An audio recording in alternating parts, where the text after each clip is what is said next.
Hello, everybody. Welcome to the stream. We're live. We're live from New York. It's Sunday night. We're doing things a little late today. Well, we're starting early, but we're doing the we're doing this on Sunday instead of the usual Saturday for just reasons. It ended up being better that way for my schedule. So yeah. Okay, so the plan today. Last time we planned out how we were going to do Risk in Minecraft. So we laid out all the stages of the setup and the actual game loops and how the game's actually going to progress and all those other things. So let's see. The work that we've done thus far today, we have the ability to, well, you can throw the dice. We can resolve the dice. And I also added a fast forward, at least a command. I don't yet have the actual button to push fast forward, but basically what the fast forward does is it's especially useful for a very long attack. Basically, you don't get to play any cards. It will just it'll just keep on throwing dice for you for both the attacker and defender, just over and over until the attack is complete. So yeah, until either the attack army can't do anything or until the defense army is gone. So, and you can kind of see from this function here, like what it does is I temporarily put the hands away, like whatever's in the inventories, I put those away because then what I do is like if the attack army is 4 or more, then we directly place the triple dice into the attacking player's hand, and or if they have only three members of the army, only put 2 dice, and if it's one army, then do 1 dice. At which point, and same with the defense, at which point we roll the dice for the attack and the defense. We then resolve the dice, and then we hit fast forward again. So basically, it will give you the dice, it will force you to roll the dice, and then it will resolve those dice, and in the process of resolving, it'll clear out and reset for the next round. And then we hit the fast forward button again inside the command, which is basically recursion. And it's going to continue looping until either the attack army can't move or the defense army is gone.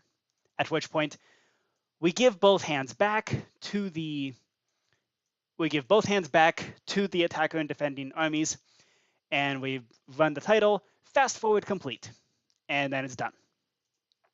So yeah, that's the plan. So we have a fast forward button, which makes things really nice.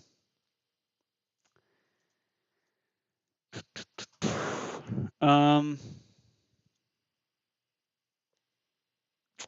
am I missing?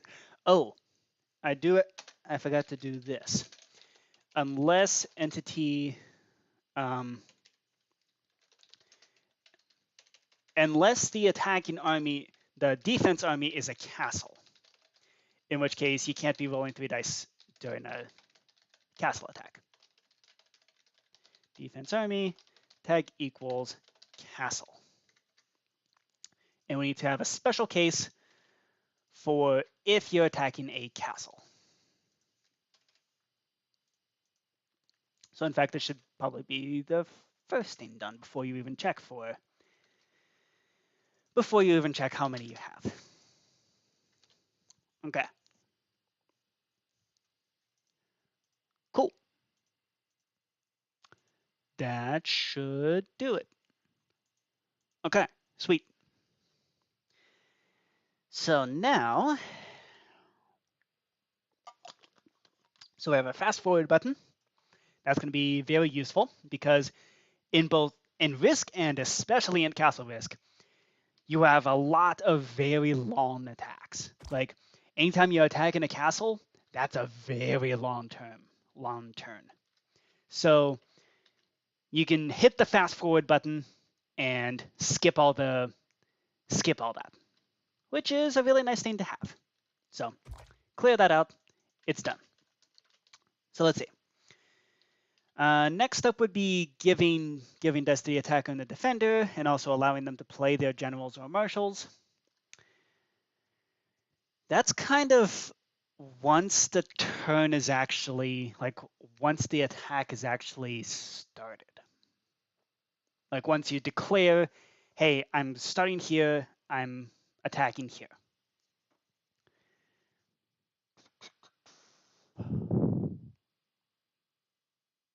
That's it.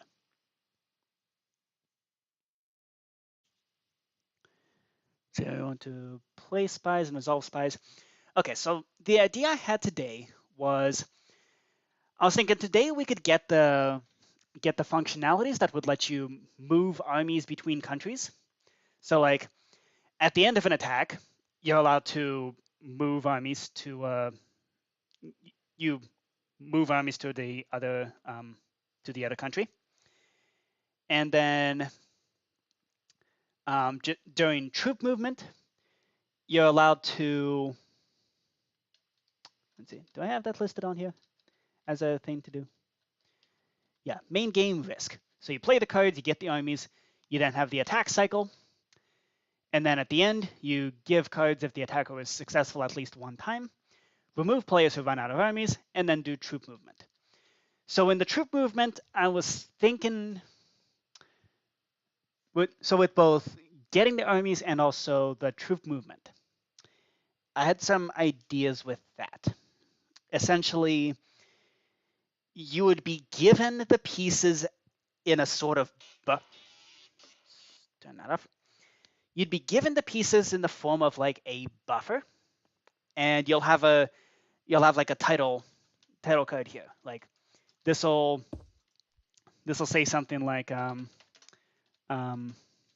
say action bar text. Like you'd have 5 armies to place down. Might even specifically do this particular color.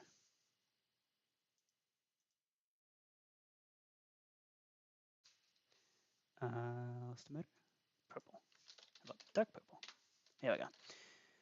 So I might have something like this. Like, 5 armies to place down. Just as a notification that there's still something to do.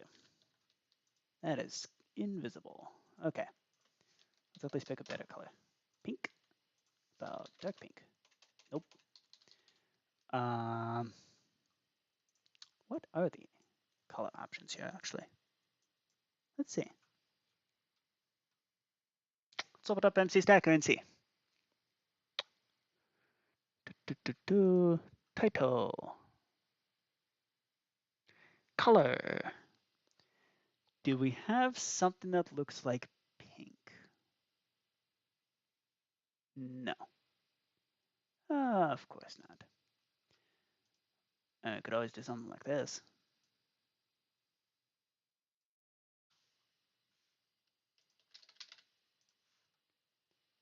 Oh. I had no idea that was an option. I had no idea it was so easy, too. Yeah, 5 armies to place down. Holy smokes, I had no idea that was an option. Is that a new thing?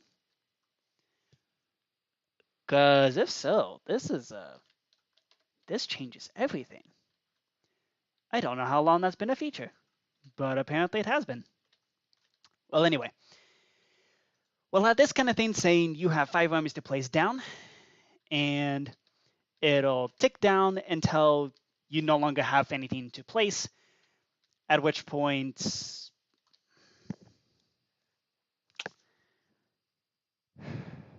see, this is where things get awkward. Because, like, if this wasn't Minecraft, I could have a, if I was actually a competent programmer, I could have a button on the screen that just says next, and go from there. This is a problem that I ran into with the adventure map, where I basically needed to have a next button to flip to the next set of dialogue, or to move on to the next action, or something like that. So what we have here, I remember the way that the adventure map made things work was extremely awkward. Like, unbelievably awkward. So I don't want to do it that way.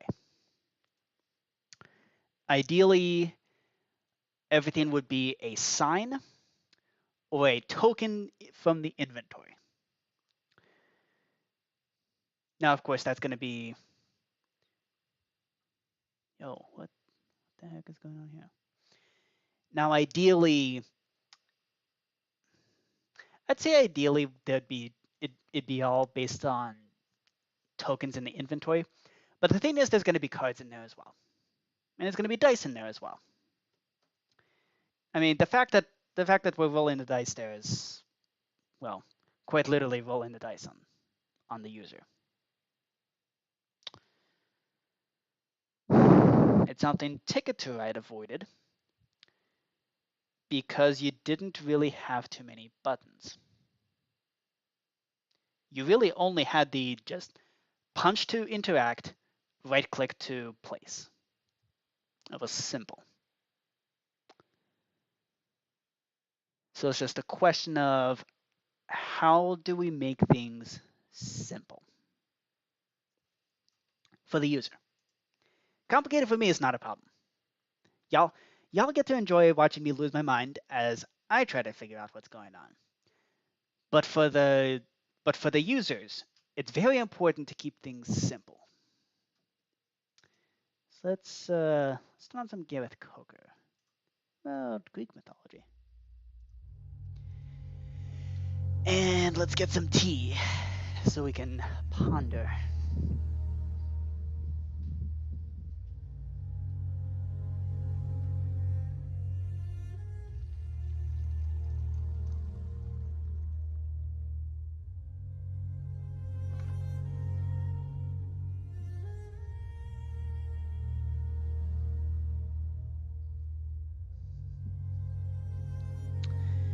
And of course, if anybody joins and wants to play on the server, then gladly, please interrupt me, and we'll do that instead.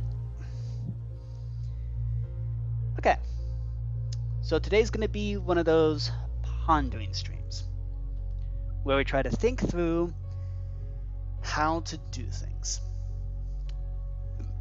So, basically the best options are either punch an interaction, right-click a token in the inventory, or right-click a sign. Now, so here's the... So it's just those are basically our options. So with punching an interaction, that means we would need a specialized location. So punching an interaction and right-clicking a sign both require you to be in a very particular place. Whereas right-clicking a token in the inventory does not require you to be in any particular area. So again, this was resolved with Ticket to Ride because punch to draw, well, there's a draw pile right there. You literally punch the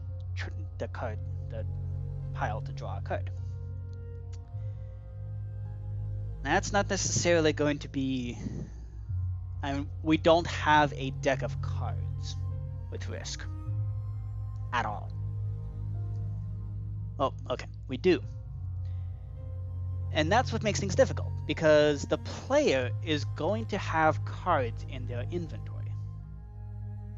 That's why I'm not going to immediately jump to using tokens with everything. Here's the other thing.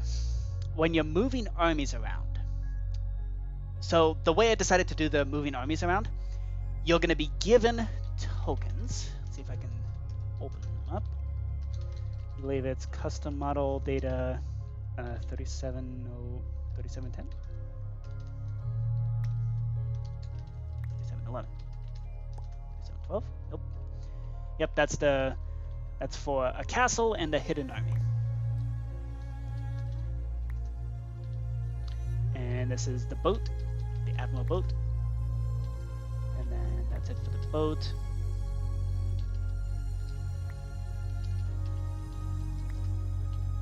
Yep, okay, here it is. So I have +1, -1, +5, -5, +10, -10. These tokens, so the idea is basically,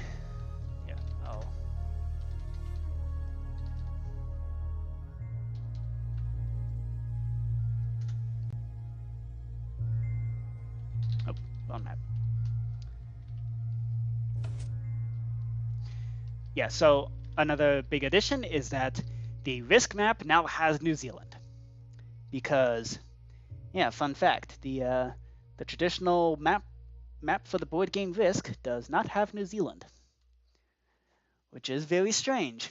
So I added New Zealand. Yes, it's in the wrong place, and yes, it's the wrong size, but it has New Zealand. So, yeah. Let's see.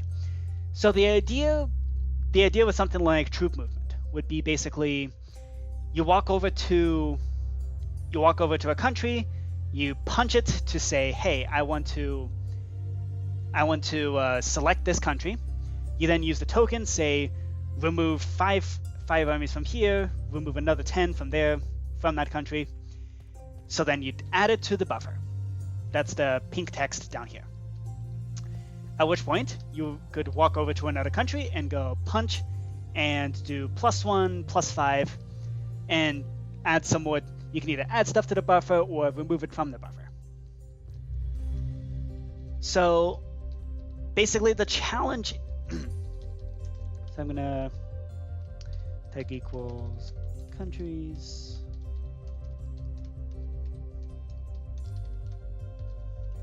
Okay. So the biggest challenge really is basically figuring out how to do a next button in a somewhat coherent way.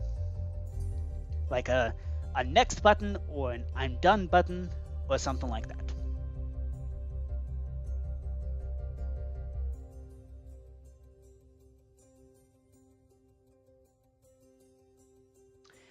And the other thing to figure out is, how do we tell the players, like, what we're doing, or what the player currently needs to be doing?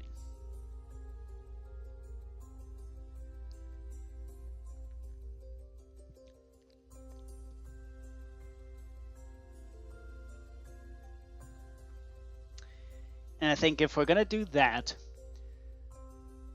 we need to basically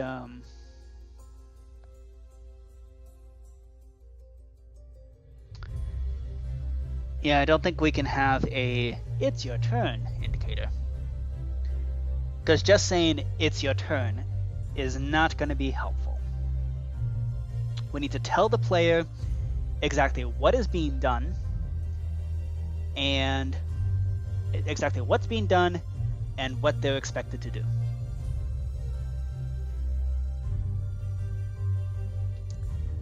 Okay. Okay, so signs sitting here might not be the best option. Yeah, before we even get to movement tokens, because like these movement tokens are nice and all, but like program-wise, that's gonna be some work. So let's see. We basically need a game control panel.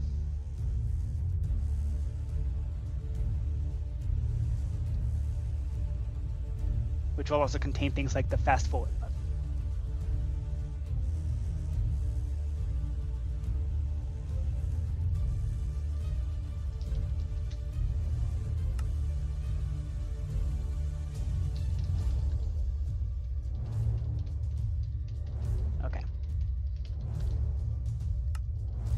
So you can cancel the current attack, unless you're using an admiral. You can end your turn, like...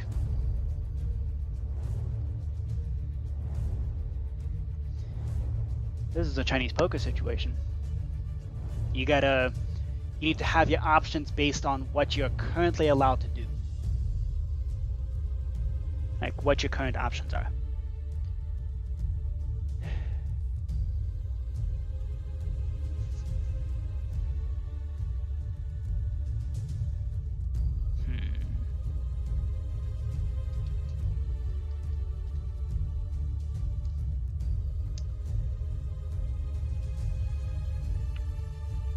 Let's think.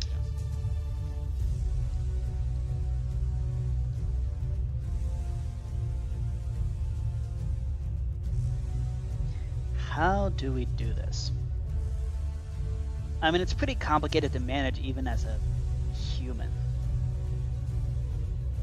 So if we want to actually... We basically want to take away the human element. That's the whole point of this... that's the whole point of this computer system. We want to take away the human element. And just let the humans decide what to do, and then let the computer figure out how to do it.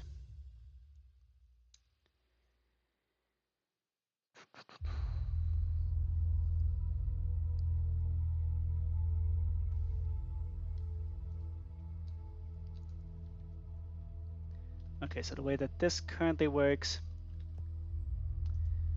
this detects if the dice are thrown, and then spits another star into here. That has the little special delay with the cooldown, which then resolves the dice and resets the cooldown. Yep. Okay, so we have a mini circuit there. What's this? This is the right click.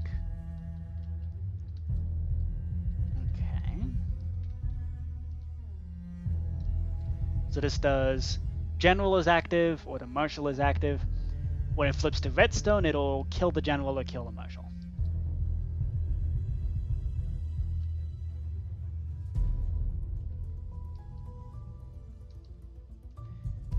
Oh, that's another question. How do we...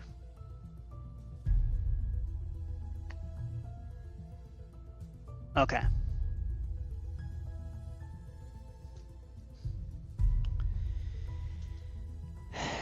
Let's see.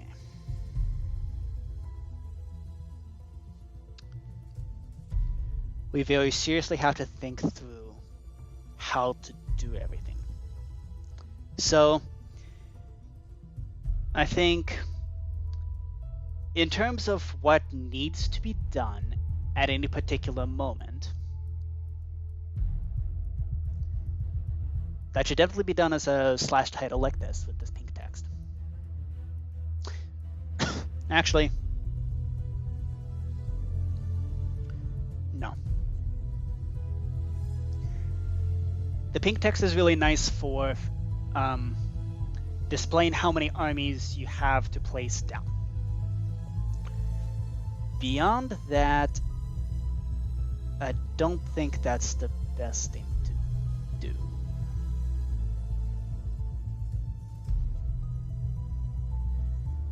Holy smokes, this game is complicated.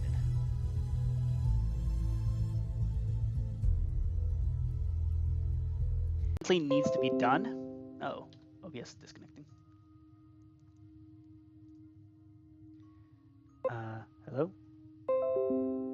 Okay, we're back.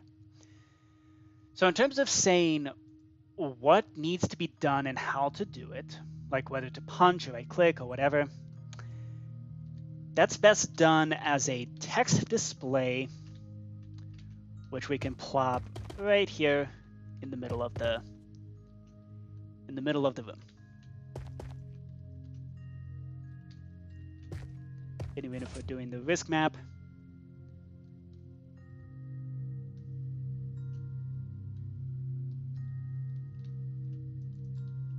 okay, let's center this to the room. So we do, and I'm definitely not doing this to stall because I have no idea what to do. 7, 8, 9, 10. And then over here, 3, 4, 5, 6, 8, 9, 10. 1, 2, 1, 2. Okay, so right around, oh wow, we have 2 middles in this direction. Okay, so those are the middles there. That's where we'll oh dear, we have this mouse issue again. I think that just happens whenever my computer starts lagging. Okay, so this is where we're going to have a text display where we just straight up say text display what is being done.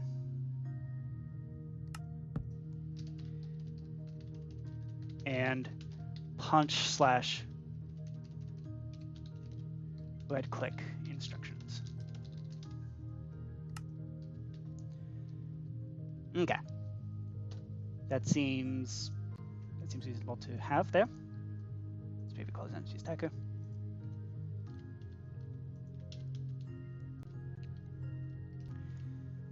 Okay.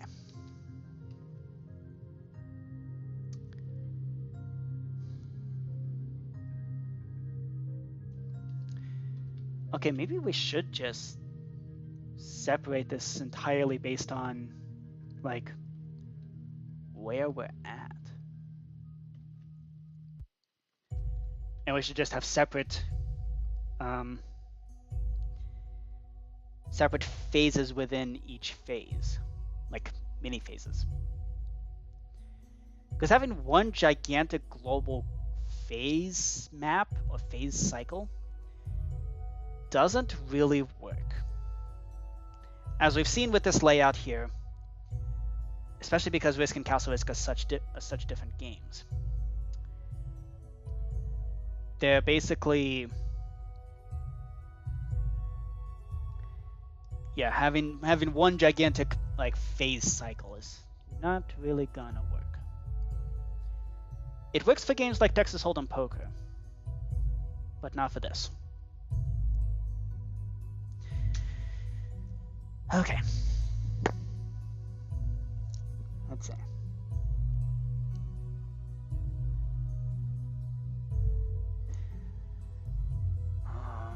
This is such a...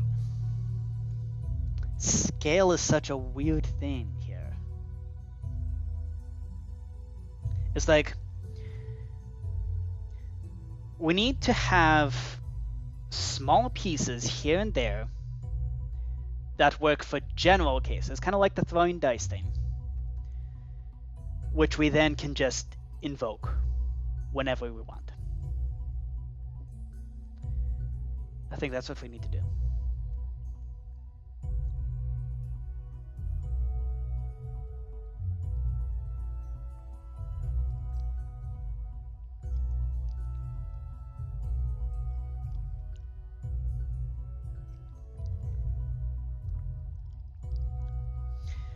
But of course the problem is, depending on where you're at and what you're trying to do on a global scale, this is where things get weird. Because like on a micro scale, sure, you can have like, oh, I'm just throwing dice, or oh, I'm just clicking this token.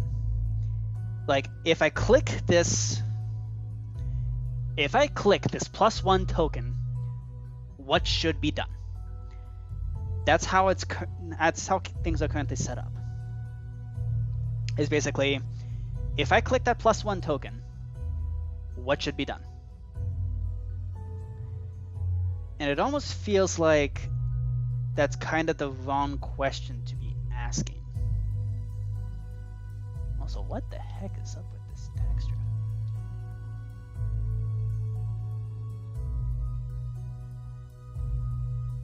It's like it's half missing or something. It's so weird. Anyway, that's the deal. we basically need to figure out. So there's kind of two ways to think about this. There's the micro level, like if I right click this token right now, what should be done? And based on context and like what else have you right clicked, what else is tagged in particular ways. If I right click this token, what should be done? The other perspective is basically another way to think about this is basically, given where the game currently is and what is currently going on, what should we expect the player to click? Or what buttons should the player have? And like, rig the buttons to do their thing for their very specific little thing, even if it's the same button, like rig it for that one very specific thing. Or have a thing where like, if I click this token right now, what should be done? I think I like that. If I click this button right now, what should be done? I think I like that approach. That's kind of the approach I've been doing with the dice. Like, the way the dice tokens work is essentially, if I click these dice tokens right now, what should be done? Well, I should throw the dice and then resolve. So then the question is, okay, so we have an attack cycle. That's basically when we enter the attack cycle.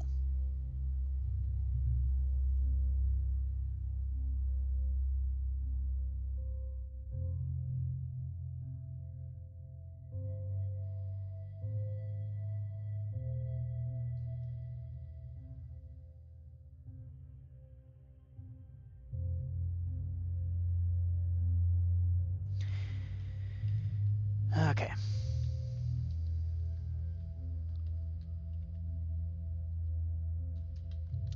Okay, so we need a bunch, like a lineup of indicators here.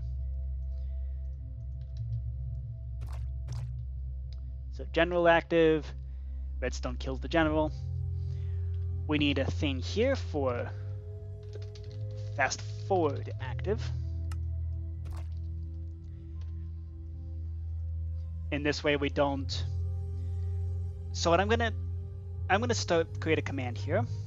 Let's call it attack cycle. .mc function.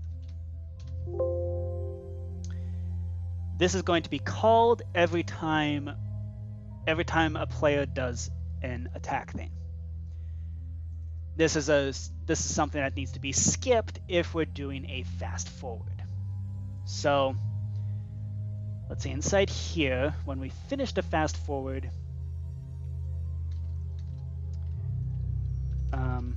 in board games risk, run set block, place a sandstone block back here.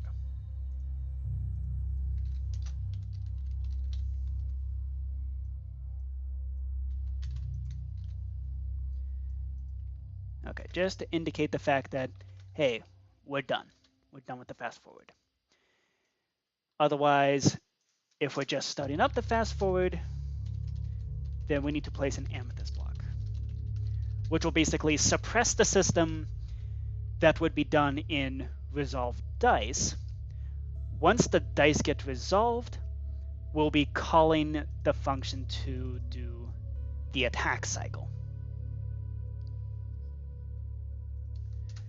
So we're going to do execute in board games risk if block. So if this block is a sandstone, run function risk attack cycle. Okay. So now we have a function that we're calling attack cycle. So with attack cycle, how is this going to work? This is going to be called once you decide where you're attacking from and where you're attacking to. And basically the offense and defense players are decided. We are now, attack cycle is firmly going to be basically moving from, we're basically moving from here over to this stage here. Wait, no, this is talking about this stage here. We need to allow the player to play generals or marshals, and we need to give dice to the attacker and defender.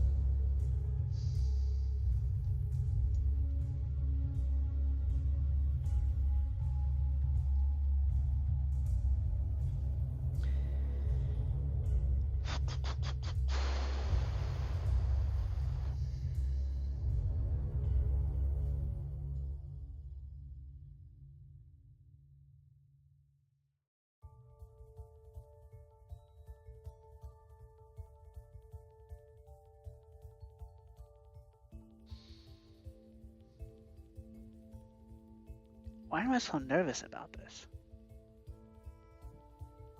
It's like this, for whatever reason, this brain's not braining. Like, there's so many... What's up, CJ? Please distract me from this nightmare that I put myself into. Because my brain's just not braining. I don't know why. It's like I keep trying to think of different ways to think about this. Like I'm trying to think, like, if I click this token right now, or I play this card right now, should I be allowed to play it, and what should be done when I click it? But for some reason, that's just not working for some reason. And then I'm also trying to think in terms of, like, well, what phase are we in? Are we in an attack cycle? Are we starting the attack cycle? Are we doing what are we doing here? And it's, this sucks. This sucks. That's all there is to it. It just sucks.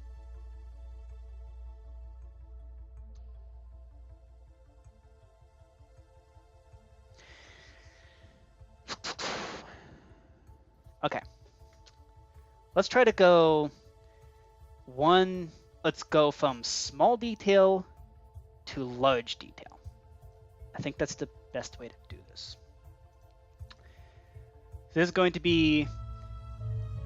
This is specifically going to be invoked during an attack cycle. So basically, this is where you play your generals or marshals, and this is where the dice are given out to the players. So let's do that. Thankfully, we already thought about how to do this in the fast forward function here.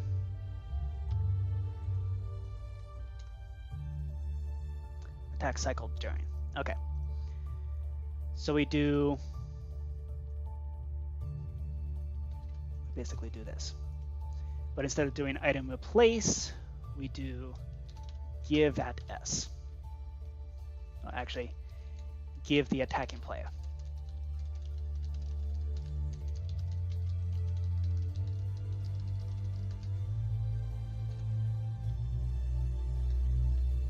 Okay.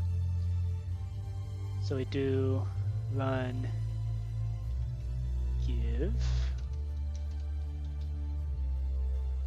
and we do give, and we do a give. Okay, and then here we do a give, but this time we are giving this to the defense player.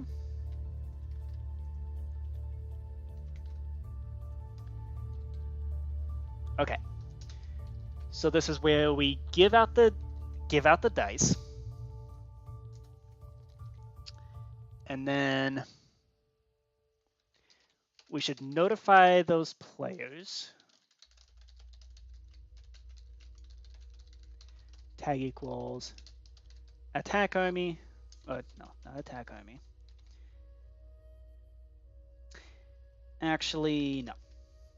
What we should do, we give them the dice, and then we unlock the ability to play a general or a marshal. Okay, so this is Amethyst allowed to play a general or marshal. And we should allow you to play that if... Okay. So then we do execute in board games risk.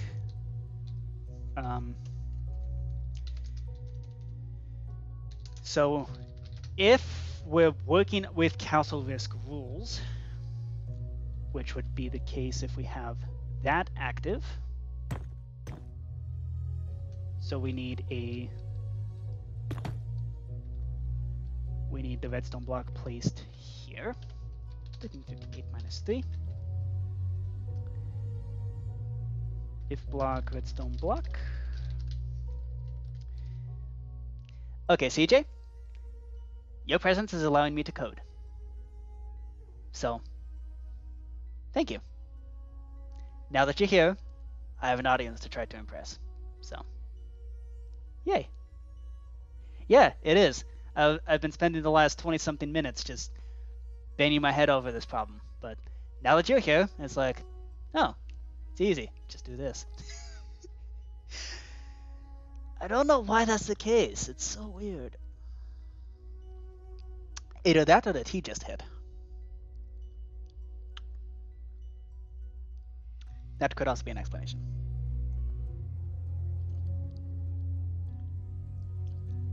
Oh, fun fact. I made cinnamon rolls yesterday. So, yeah. They're pretty good, actually. The actual shape of the rolls ended up being a lot more difficult than I thought it would be. So, they didn't quite turn out the right shape. But they taste good, which I'm quite surprised by. It's my first time working with yeast. So, yay. Okay. So, if we have castle risk rules in play, and oh, actually, we shouldn't have one thing allowing that. One thing allows you to play a marshal or general. The other allow to play a general. And this is allowed to play a marshal. These are two different things. Because, oh, yeah. Or as the synonym rules, just like how grandma used to make them. Synonym rules. Okay. So, if you are allowed to play a general if the following is true. So fast forward is going to be too fast to really bother with anything here. So we need castle risk rules involved. I allow playing a general. So castle risk rules need to be involved, need to be active. You can't have a general currently active. So we do if block 1156.5 is a sandstone. So if you do not currently have a general active, you may play one. And any other restrictions? I don't think so.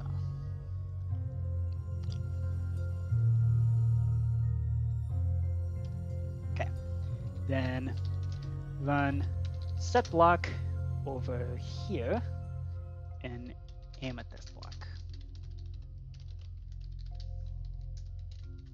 And it's fine if we double place, because whatever. Now we allow playing a marshal. And before we decide any of this stuff, we should reset the abilities.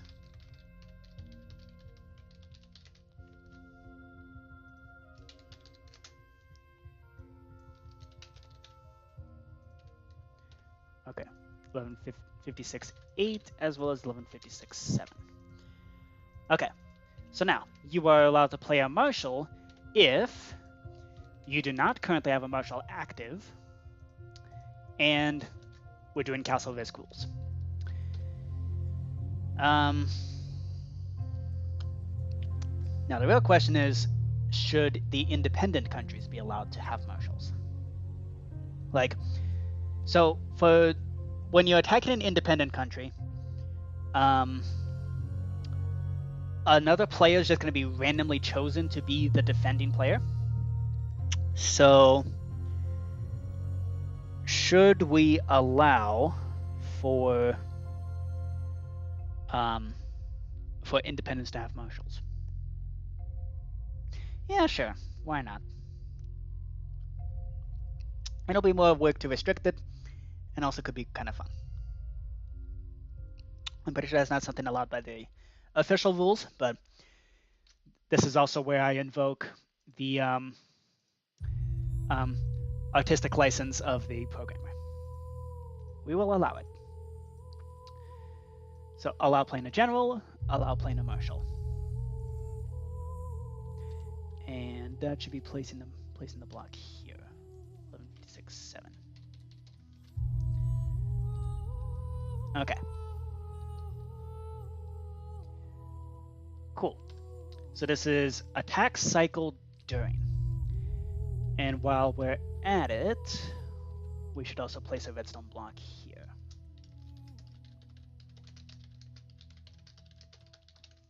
This is probably the more important part.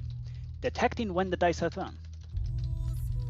In board games risk, run set block 1156 minus 9, redstone block.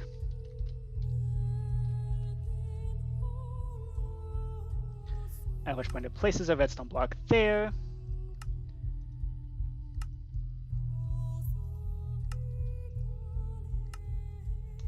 It resolves the dice. And then we probably want to fill this. So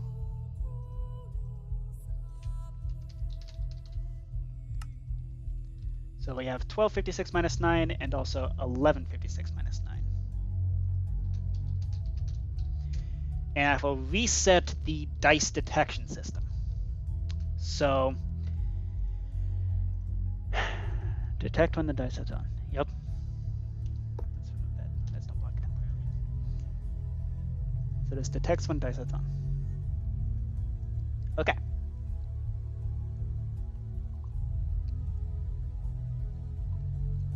Now, assuming the fast forward isn't active, then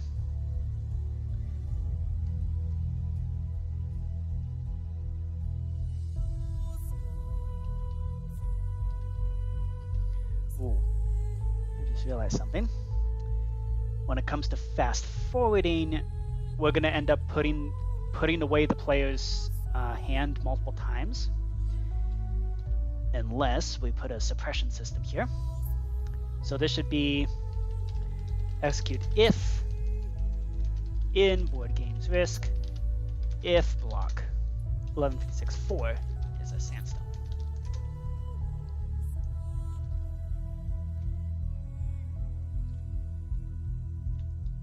I'm gonna place an amethyst.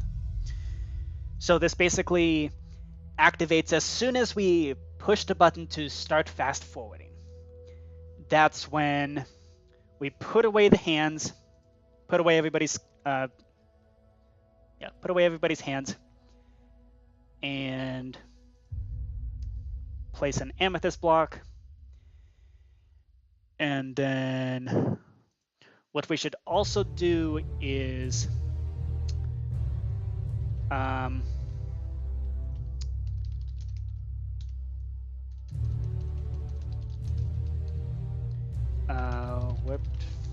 fungus on a stick, custom data dice, clear out any dice,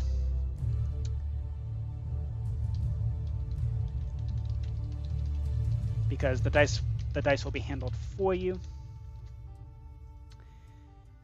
And then most generals and marshals will handle themselves. Okay, I'm going to take a quick bathroom break.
Oh, you didn't steal the chair today.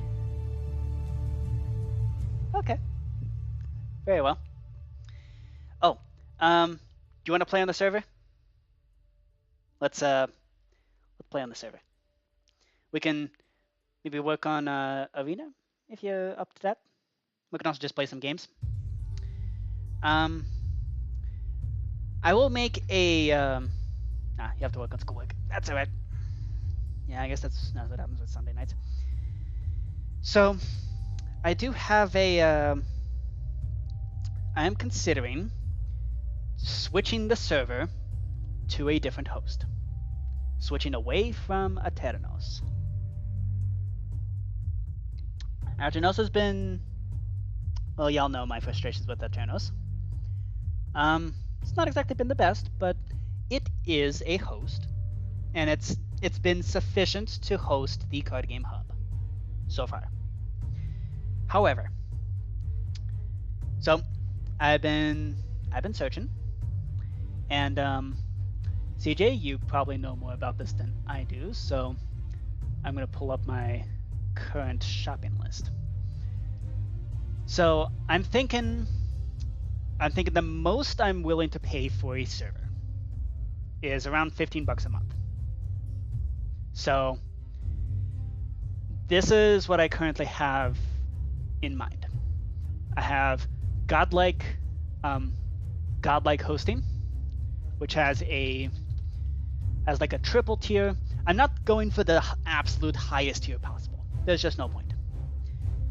Just something better than Aternos, which is well, specifically better than Aternos and a 24/7 server.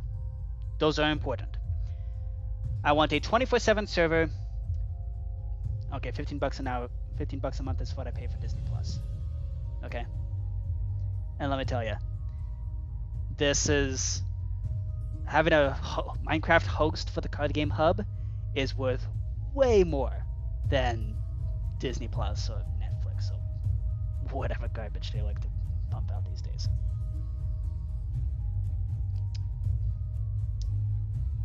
So, I mean, this is $15 a month. It's not exactly very much. And yeah, this is one of the lowest tiers available. So, yes, it is an upgrade from free. Aternos is free. However, I really do want a 24/7 server. I want to move away from from forcing people to have to log into Aternos and having permission to turn on the server. I don't even want that to be a factor.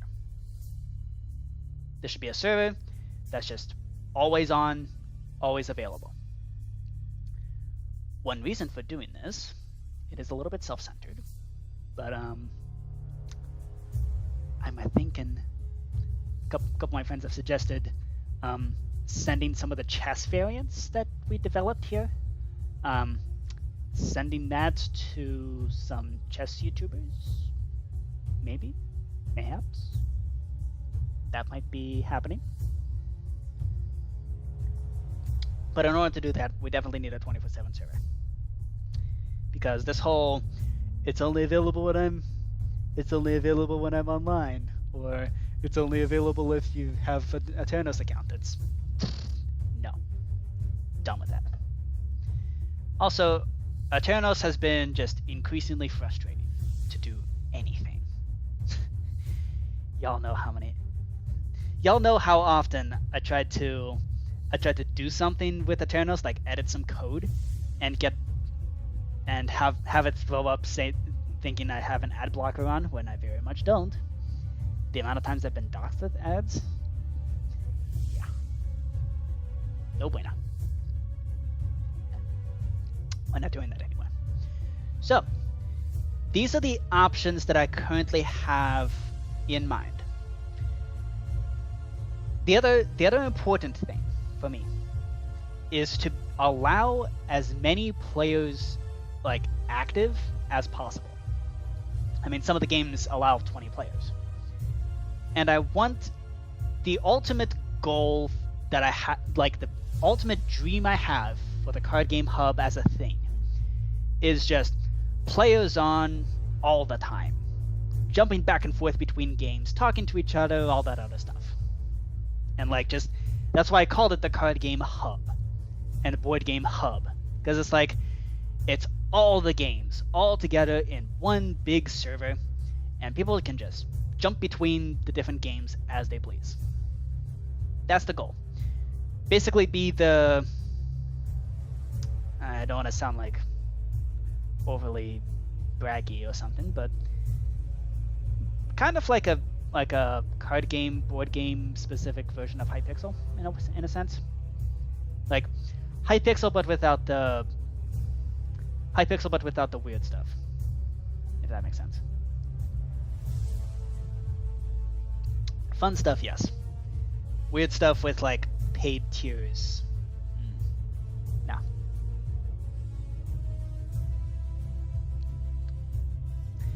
The weird stuff just the paid tiers, the constant search for hacked clients, the constant attempt to those sorts of split second games we're having a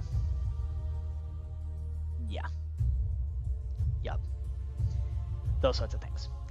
I would like to avoid that. The most that you'll ever have in terms of a special tier is if you have the secret card. But that's going to be, I mean, it's challenging to get the secret card, or maybe not so much. But it's a secret card. That's the whole point. You have to actually play multiple different games. You have to engage with the thing. You can't just throw money at the problem and get special permissions.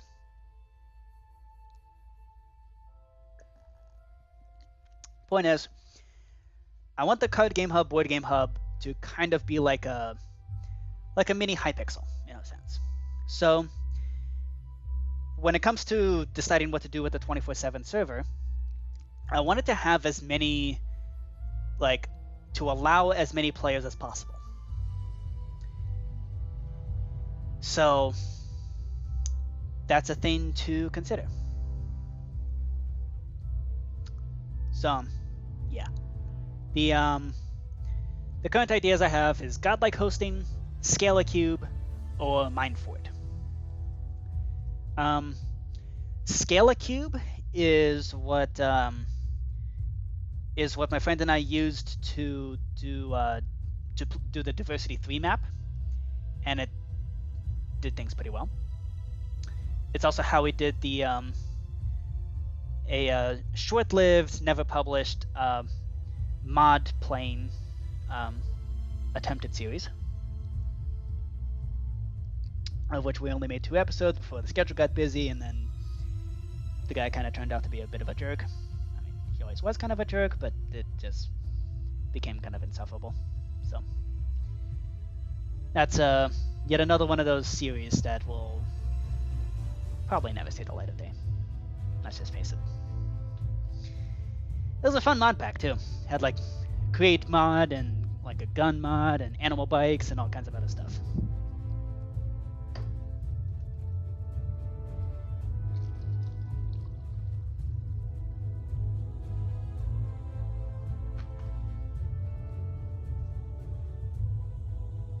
Like, it's the kind of mod pack I wouldn't be terribly opposed to doing a single player series on.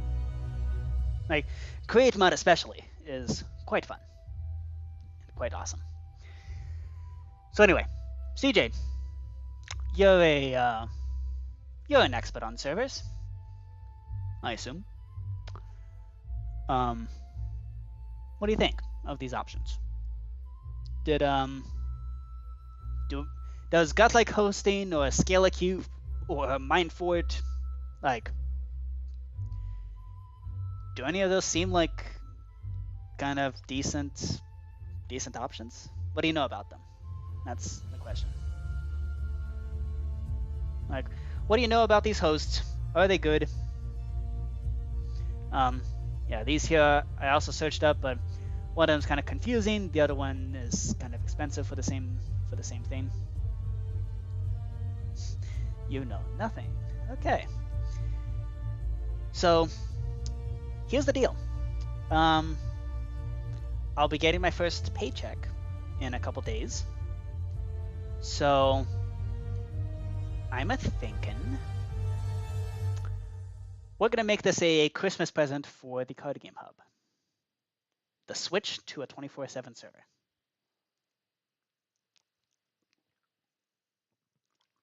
That'll be a Christmas present. What do you think? Does that sound like a decent timeline of events? And yeah, for people watching this later, this is very much a spoiler thing. It might not even happen, but it's a thing that's been on my mind a lot.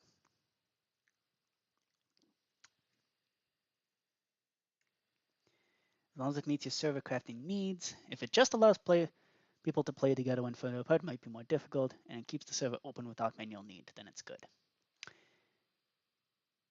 What do you mean if it just allows people to play together when further apart? Why would that be more difficult? And that's kind of the whole point of a server, right?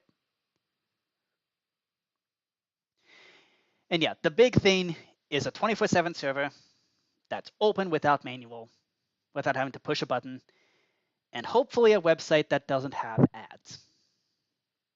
Allows me to easily edit code without dealing with ads. I'm so sick of ads. Now, I think y'all are as well. I hope y'all are as well. Does anybody actually enjoy ads? Now, outside of something like Super Bowl, where they do actually creative stuff, like, I don't know, is there a point? What are we doing with that? Like, what's the point? Let's do Egyptian mythology.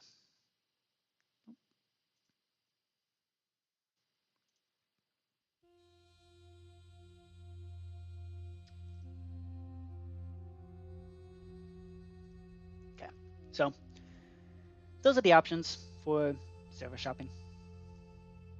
And also upgrading to 3 gigabytes of RAM is slightly more than Aternos, so it'd be extra fun. Like, the entire function of the website would be to act as a server outside of Minecraft realms. Yeah, if they can't advertise it as a server you can code and manage on, it's best to avoid that. Yep, that makes sense.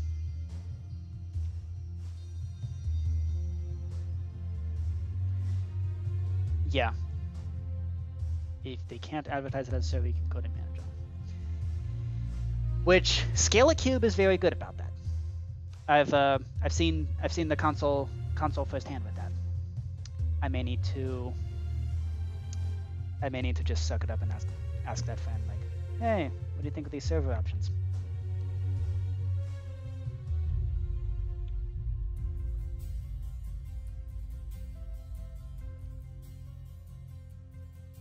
Okay. So that's a thing. Hopefully coming soon. I'll yeah. We'll see how that goes.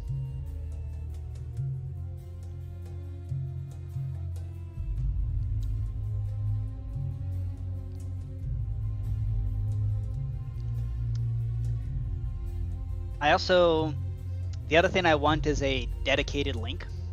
Like, whatever server host we choose, it needs to be like a solid link that sticks around forever, or for as long as the server is running. Because yeah, I know there's some server hosts that like you have to pay extra for that, which is kind of dumb. Like the IP is like a Zoom link that just constantly changes.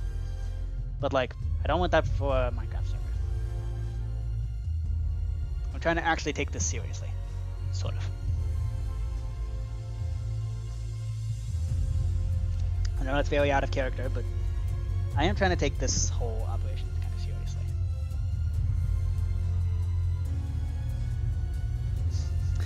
Yes, I'm taking seriously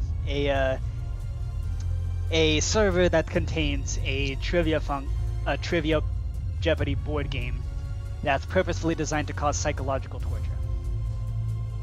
Yes, I'm trying to take that seriously.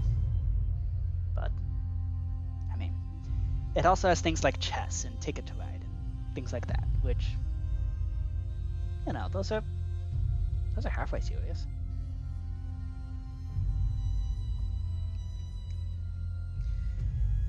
Okay, back to Risk. So when we activate the fast forward, we need to clear the dice, and yeah.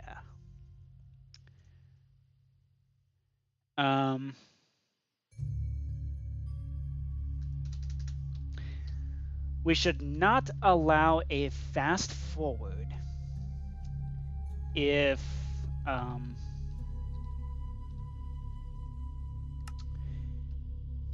this is so.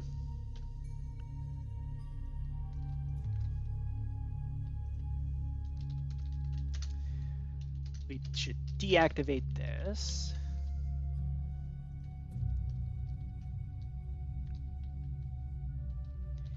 And then we should not allow fast forward if we have a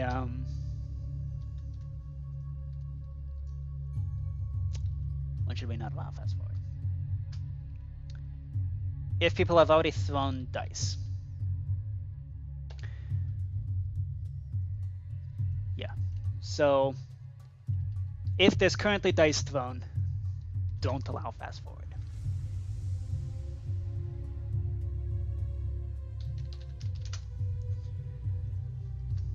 So we do if or, but there's no such thing as or, so we gotta do not this and not that. At which point we go run return 0.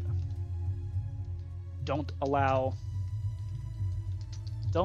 fast forward if dice have already been thrown.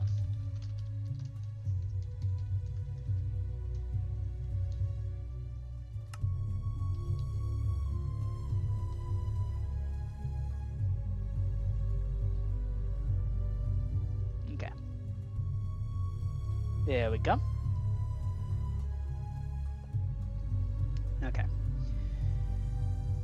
So that's just a little thing we needed to clean up there. So now, during the attack cycle, normal attack cycle, no fast forwarding involved. Then we give out the dice based on what you're attacking and in what situation. We then give out the defense dice. And then reset the ability to play a general or a marshal, allow playing those things, and then put in the thing that detects when the dice are thrown. And we should maybe also do set up the function there. Okay, so that now activates this part here. So we got give dice to attacker and defender, play the generals and marshals. Play them before you throw the dice. So in fact, we should do, once you throw the attack dice, do not allow placing any more, do not allow playing another general.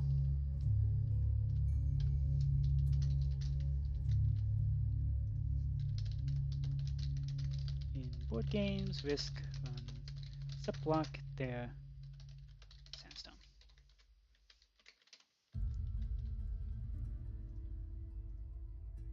And then defense dice. Then you, once you throw the defense dice, you are no longer allowed to play a marshal. We don't want to make things weird.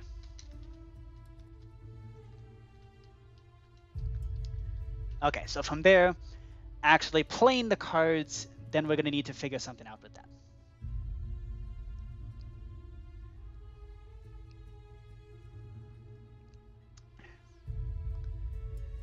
Okay, so we got the general and we got the marshal, which respectively tweak the attack dice or tweak the defense dice.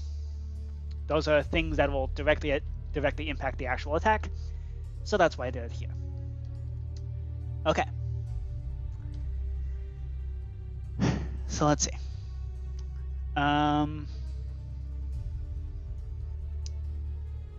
What next? So we have attack cycle during. So now we can do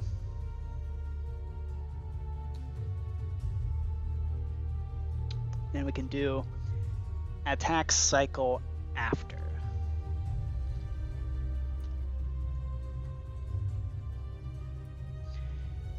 And this is whether or not it's a success or a failure. .mc function.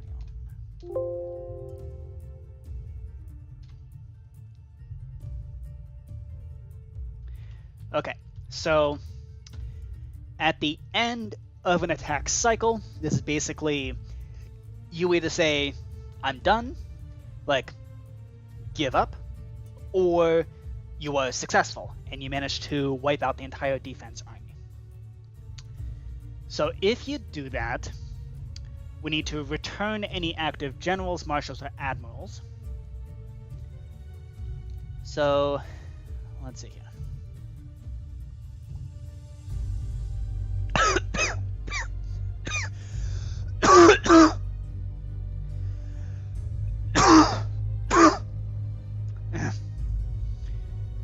Okay. Don't mind me. I'm just gonna die here. Okay. So then we do... We're not looking at that yet. Okay. So we do... return any alive generals / marshals / admirals, and then allow the attacker to move armies. So, if there's a general that's active, then we do risk run. So if block 1156.5 is a amethyst block, run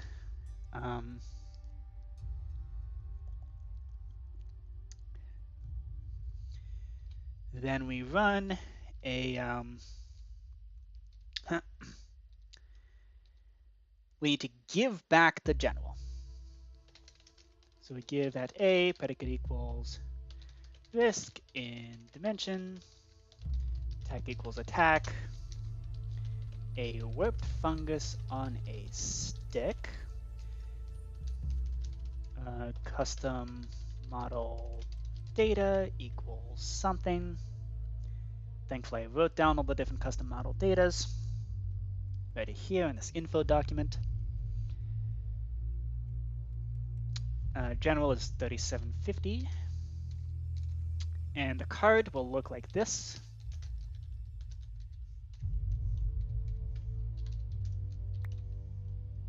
So that's the general, that's the marshal. We also have diplomat, admiral, reinforcements, and spy. Those are the main six.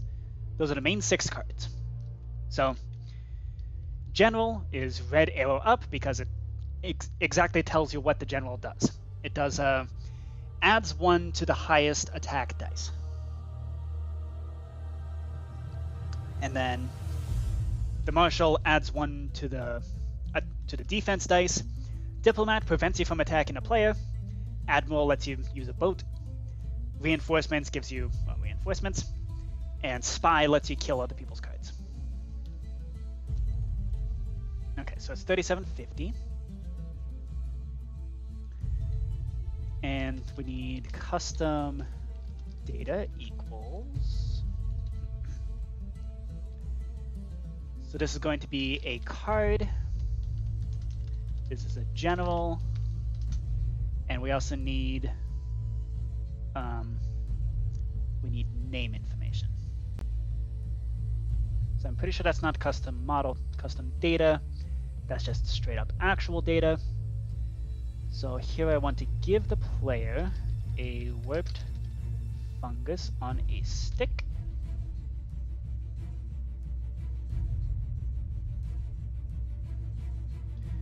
I would like item name.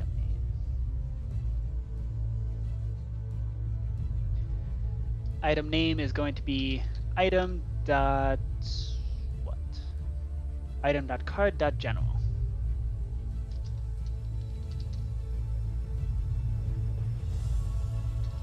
Okay.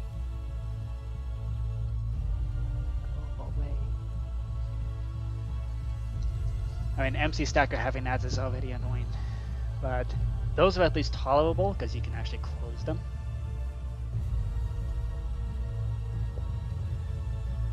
Atomos is absolutely horrible. Okay. Cool. So we give back the general. And then on set block 1156.5, place a sandstone there.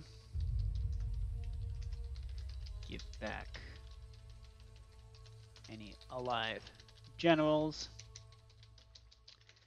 And then give back any alive marshals. So there's going to be item.card.marshal. Tag it as that. 3751. And this time we're targeting this block here. And give it back to the defense player. Okay. So now we also need to return give back any alive marshals. We also need to give back any alive admirals. So this is going to be, okay. So we're gonna have another state block here. Amethyst equals active admiral. So if this is an amethyst block, 6-9, then we need to give, it's always going to be the attacking player that has an admiral.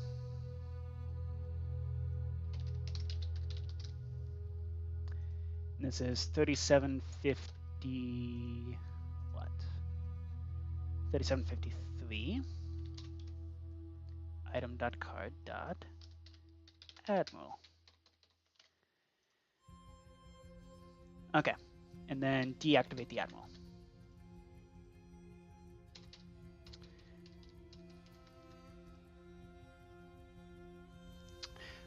actually, if successful, give back the admiral. Okay, so now we need to split into two different cases: whether or not it's successful or whether or not the attack failed. So we do. Let's see. So if you have an active admiral, I would say they should go in specialty functions.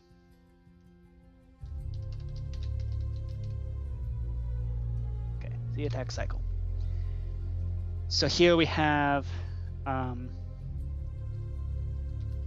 success, where we have failure. And we'll split things based on that.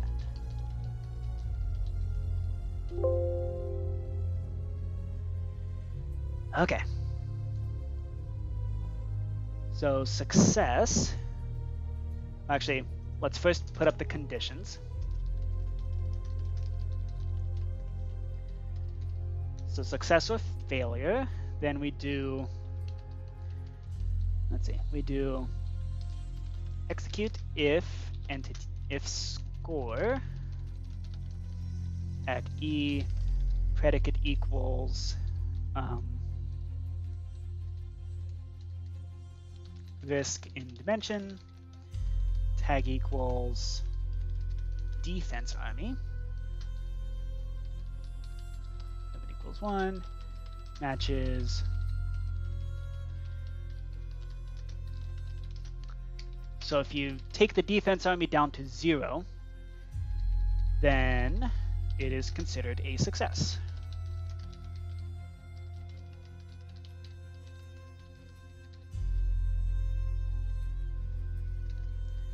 Otherwise, it is a failure.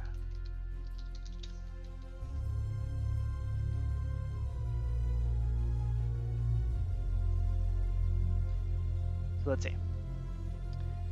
So during a success, give back any active admiral.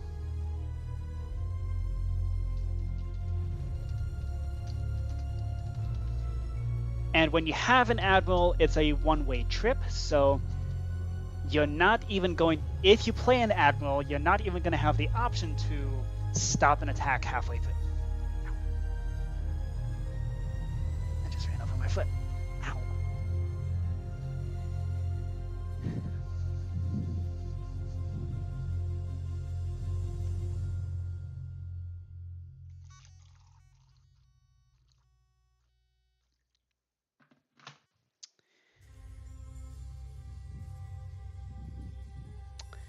Okay, so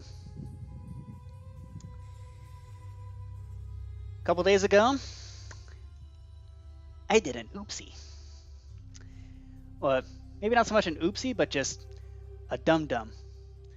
So my Halloween costume was a giant inflatable T-Rex. And me and my infinite wisdom, the day before, I figured, so first of all, inflatable T-Rex costumes, very sweaty. Very hot inside. So, the day before, in my infinite wisdom, I thought, why not just shave off all the body hair? That way I don't sweat as much, right? So, I shaved my legs, shaved my stomach, and shaved my chest, and I shaved my armpits. Now, the legs are fine. Everything else is fine. The armpits, though, oh boy. They still feel this way. I did this back on October 30th. They sting. They hurt. I don't know what I did wrong, but they hurt. And it's very unpleasant. So, yeah, I mean, hair is hair, right? You'd think. By the way, this is my first time shaving legs or armpits or anything like that. I was surprised about the legs, because I know shaving legs is usually a big hassle and drama, but yeah, it's Yeah. Legs were fine. It's the armpits that hurt. So, I don't know. What should I do? I don't know what to do. So the other thing is, this November, I'm thinking, normally the challenge is like a no-shave November. Well, I think this November, I'll do the challenge of no body hair November. It goes away after a while. Oh, good. That's good. At least it goes away. Okay. So back to Risk and Castle Risk. So we now have the ability to detect the success or failure, and then afterwards we do risk in dimension, tag equals defense, remove defense,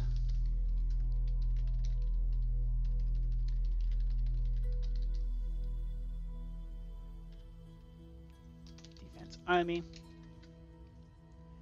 Okay, so once you complete the attack, the defense is no longer going to be tagged.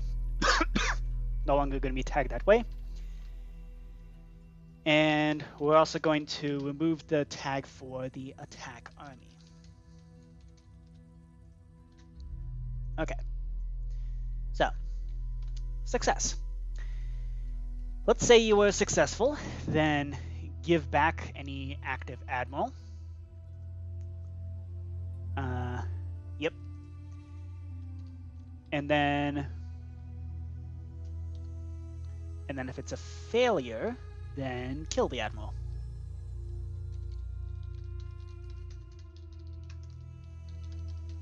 Basically kill off that card.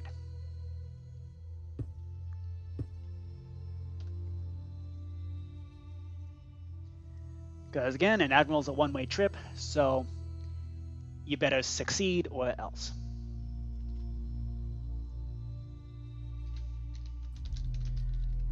Set block there, a redstone block.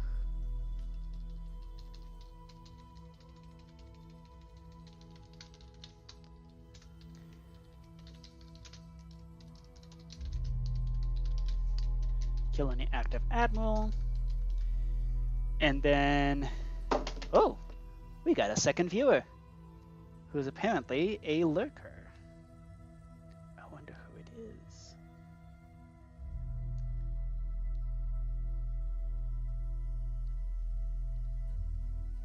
Got a bunch of notifications and not from somebody I would know. Okay. Second viewer, welcome. Good to see ya.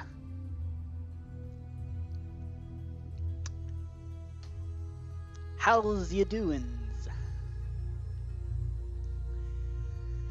Okay. So on a failure, we kill the active admiral, and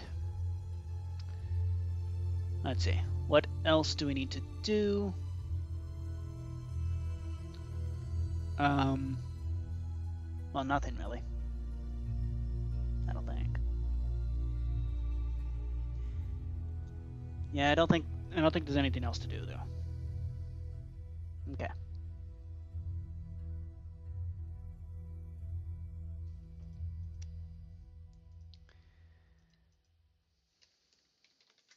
Okay. So if it's a successful attack, then we also need to tag the attacking army or the attacking person. Add on success. This is important for when you're dealing with risk. There's regular risk, because then you get a card at the end.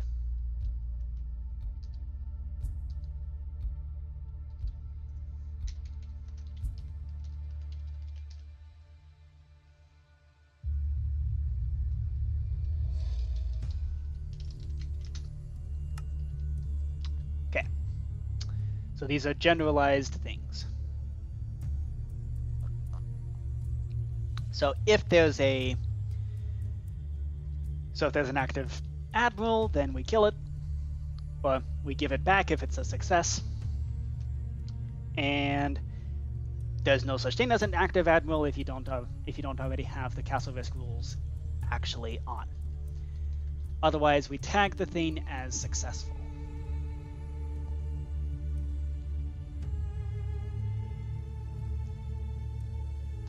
And then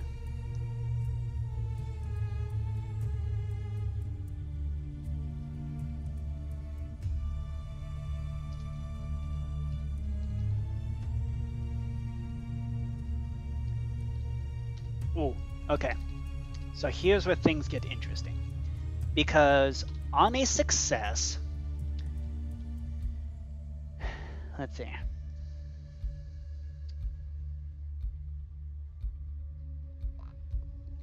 So when you're successful, the last time you used dice, you need to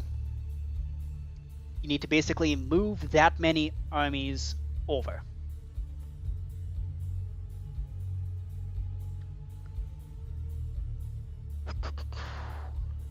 Although if it's an admiral, okay. So if we have an active admiral,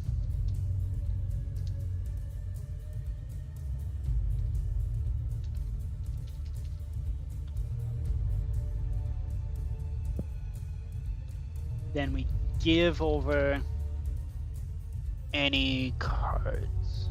Okay. So we do scoreboard players operation at E. Predicate equals risk in dimension. Tag equals defense army. K army equals at E. Predicate equals risk in dimension. Tag equals boat.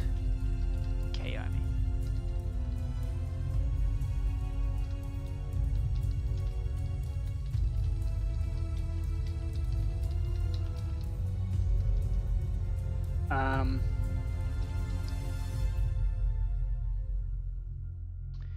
You know what? Because we have an extra folder here, let's do an extra thing here.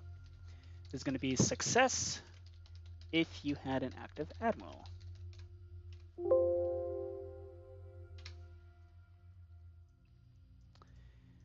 So we do, okay, so we give back the card. We move everybody off the boat.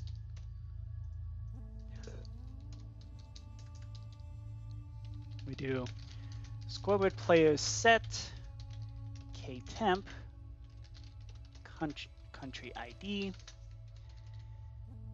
And I think the way that we do admirals is we set the country for the boat is going to be 199.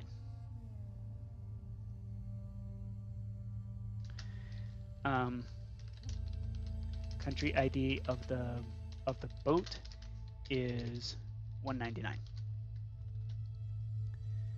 So we set the country ID to 199, and then defense army equals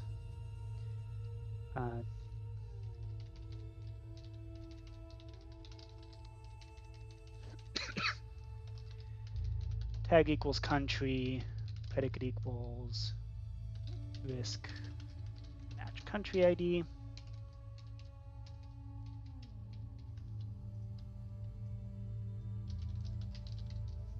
Attack army.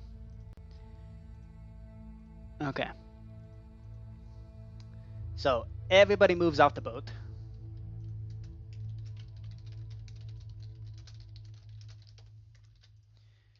And into the defense country that you just took over.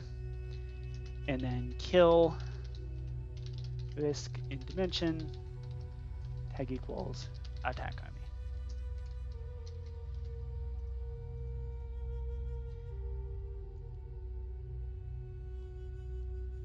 Which includes, yeah, so the scoreboards handle everything. Okay.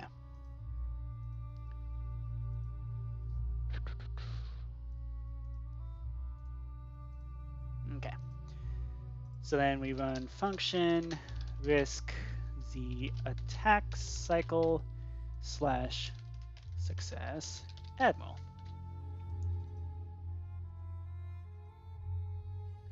And while we're at it, we might as well do this. We'll use risk in, oh, just run. Deactivate any admiral stuff.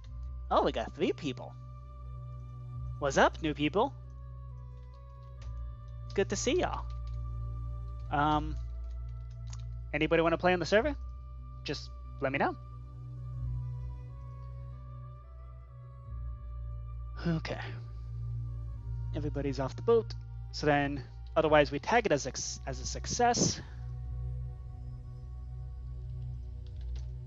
Return.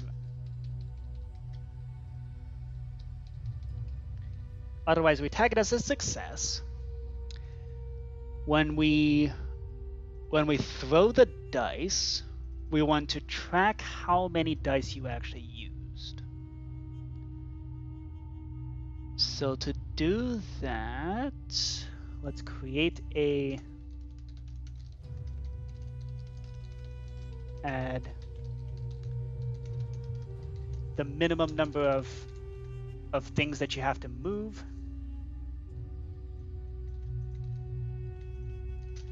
Scoreboard players, set k temp, k min move to 1. 2 and min move 3.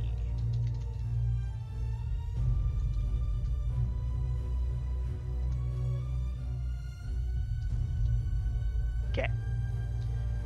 So now based on that,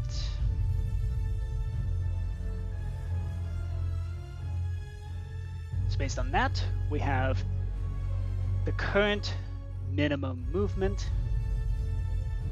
So then if you're going through your attack cycle,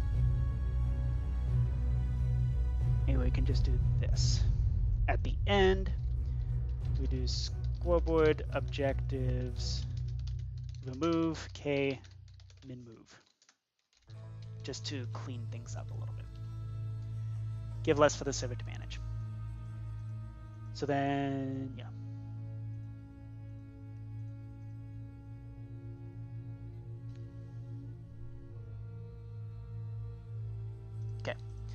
So from there, based on that min move, we need to do scoreboard players operation at E, predicate equals risk, in dimension, tag equals defense army, k army, plus equals k temp, min move,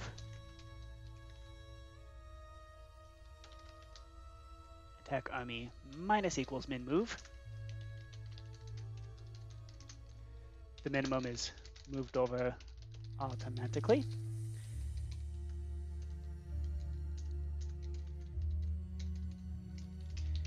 Give players tokens to move the armies. And I think this should be its own separate folder. The move armies. Okay, so this will be give tokens.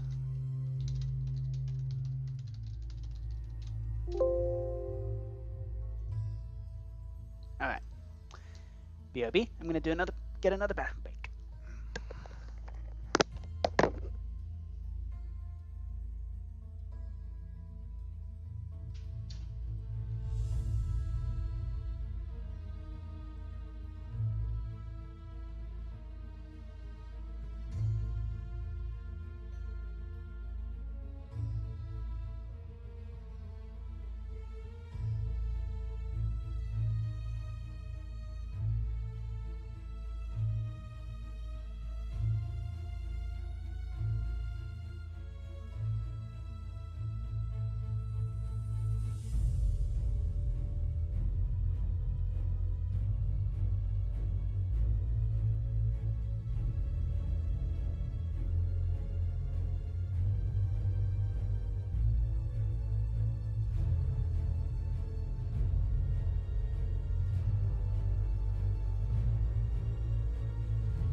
back, and we still have still have 3 concurrent viewers. Wow. Make that 2. Sorry about the coughing. Sorry about that. Didn't mean to scare y'all away. I swear I don't smell that bad. Come on. Okay. So now we need to give the players tokens to move the armies. So we do execute as at A, predicate equals risk in dimension, tag equals attack, run function, risk, C move armies, give tokens.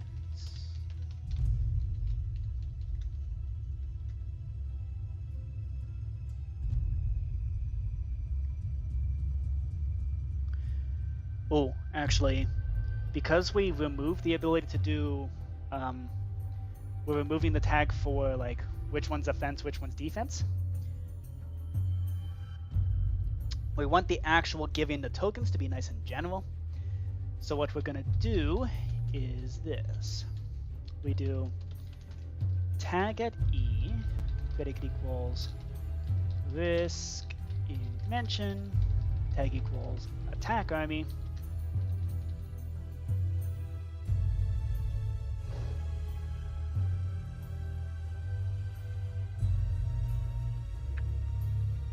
actually that makes things weird.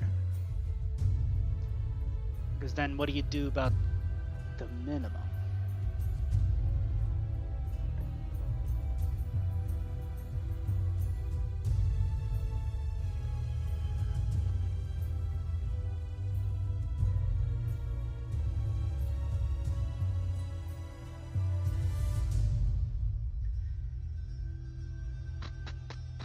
So the minimum is moved over automatically. And then we have to stay at that minimum.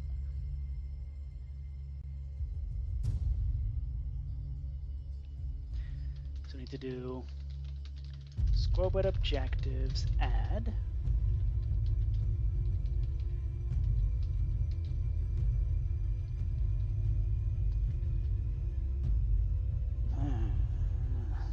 Agent X, what's up? Just trying to do risk. Things are even more complicated.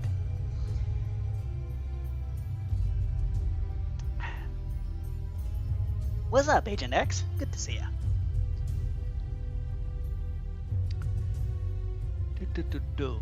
So the minimum is moved over automatically. Now when we give the tokens to actually move the armies, we need to keep in mind how many are in both sides, and okay, let's see if we can plan this out. So we can do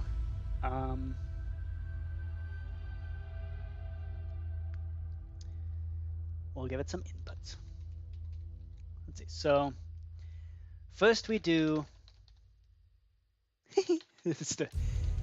yes, it is in fact the risk I took when attempting to make this game. However, I will not be deterred. Okay, move army. That's the tag there.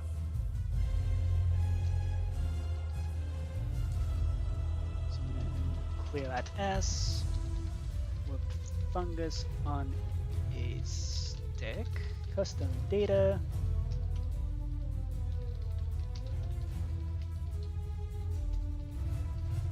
Okay. And then we need to recalculate. So this will execute as the player who is given the tokens. So based on that, we have 4 inputs.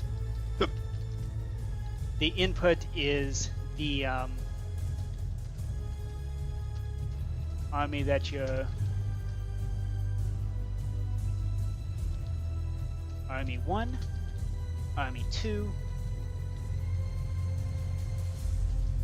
tags, and then we also have min army 1, min army 2, optional scoreboards which may or may not exist. Scoreboards which may or may not exist and will definitely not exist once we activate this.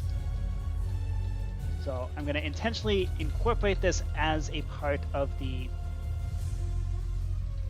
do move army 1, move army 2, min move army 1, and min move army 2. 3, 4, 5, 6, 7, 8, 9, 10, 11, 12. Okay. It's less than 16 characters. Good. So we do tag equals move army 1, remove move army 1.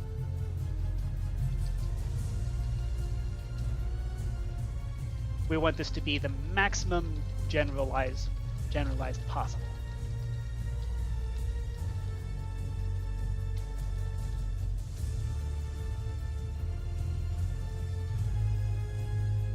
Okay.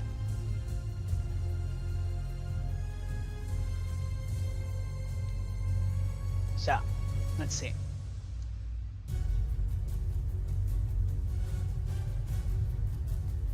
So in this case, we're going to give her 4 inputs. Input number 1 is the attack army. This will be move army 1. The defense army is going to be move army 2, or the newly destroyed defense army. And then we're going to create the scoreboard, add min move army 2 as a dummy, set it to, we're going to set that equal to the minimum that you had to move in the first place.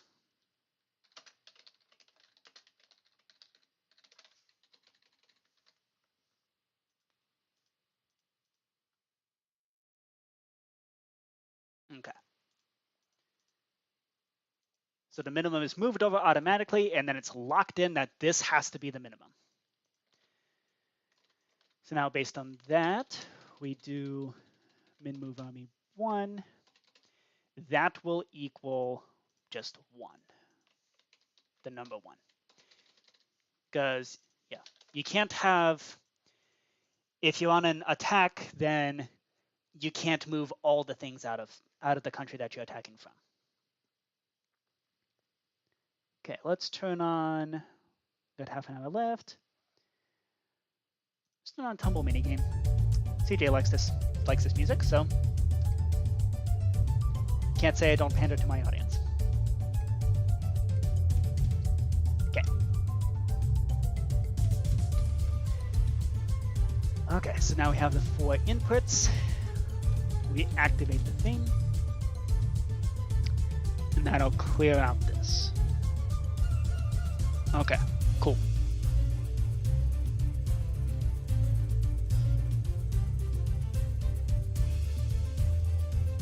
And we're not going to remove those tags. We remove the tags once we get confirmation. Maybe we should have a confirm button, like as a token.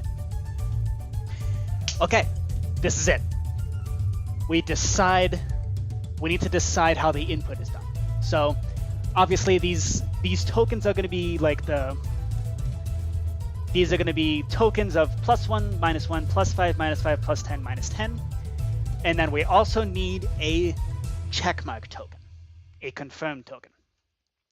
Okay, this is yet another thing that we need to add on to the thing. So we need to confirm, call that 3730. Wait, no, that's already taken. 3726. Item.risk.confirm move. Okay, we need to create this new texture before I forget. Okay, so we need to pop into, wait, nope, not assets. Hop into resource packs. All the code games. Texture pack. Assets. Minecraft. First we go into models. We add this as a thing.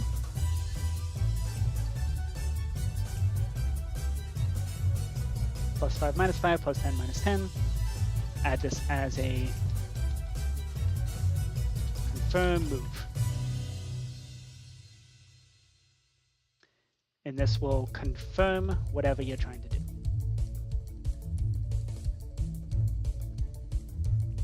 We need to also copy this over to the warped fungus on a stick stuff. Wow, last time we updated this was September. Dang. Okay. So then in risk, this will be part of the tokens. Confirm move.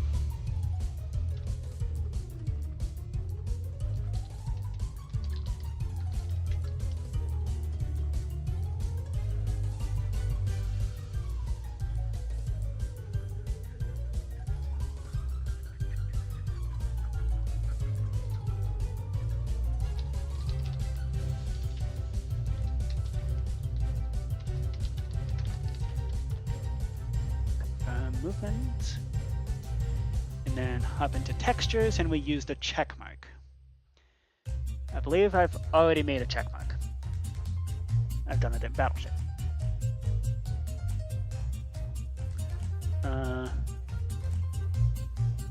Probably place ship, right?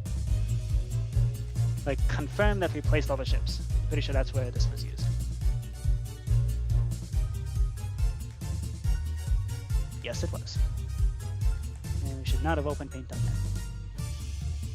Go away. Go away.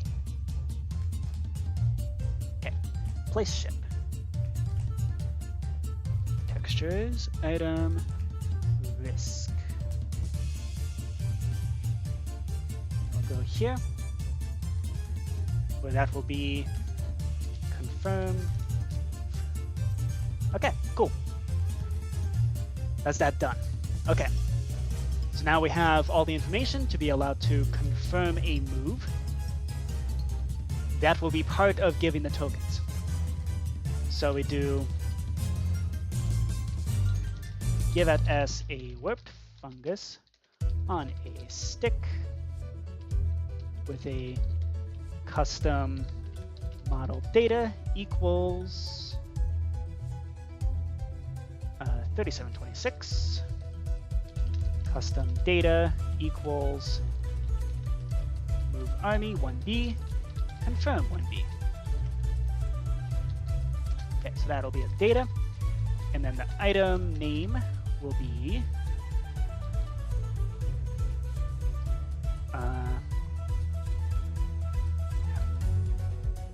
okay, so we do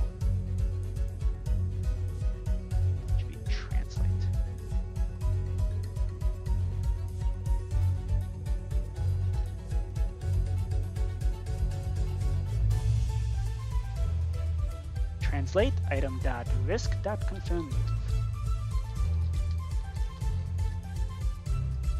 Oh, I screwed this up. Okay, hold up. We gotta get back to the attack cycle.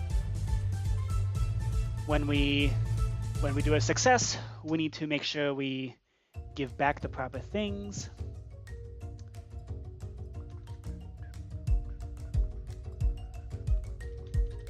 Translate.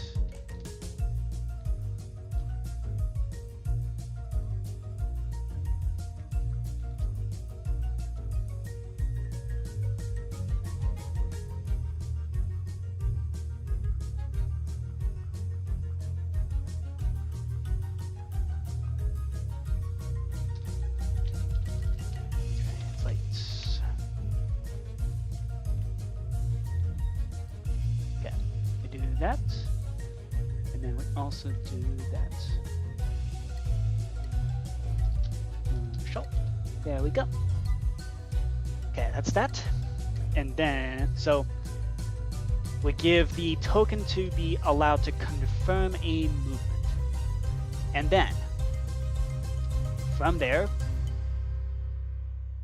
now we do the actual movement of the armies.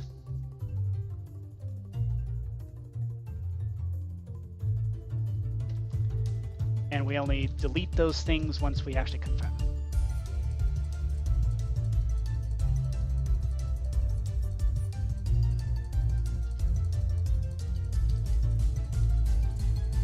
An MC function. Okay. So here we do scoreboard objectives, remove, min move army 1, and remove, min move army 2. Tag.e, predicate equals risk in dimension, tag equals move army 1, remove, min move army 1. Wow, this is very stressful music. Like extremely stressful. I feel like I have to keep up with the beat of the music.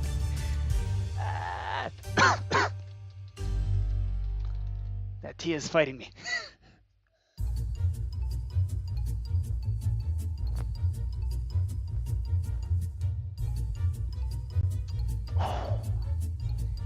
Come on, here we go. Okay, so here, let's see. So how do we decide which tokens to even give in the first place? So we need to do, so it's based on how many you are able to move. So let's see.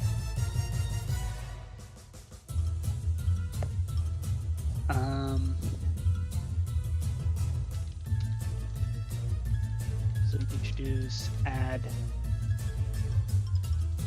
difference.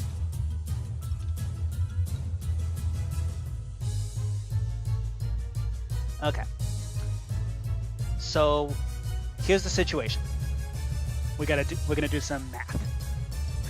Okay, so we have country 1 and country 2. Smiley face required.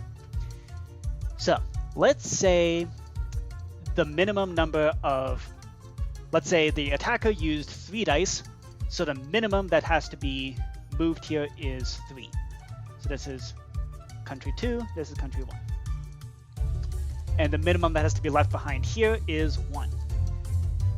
Now the currently available, let's say there's currently 0 over here.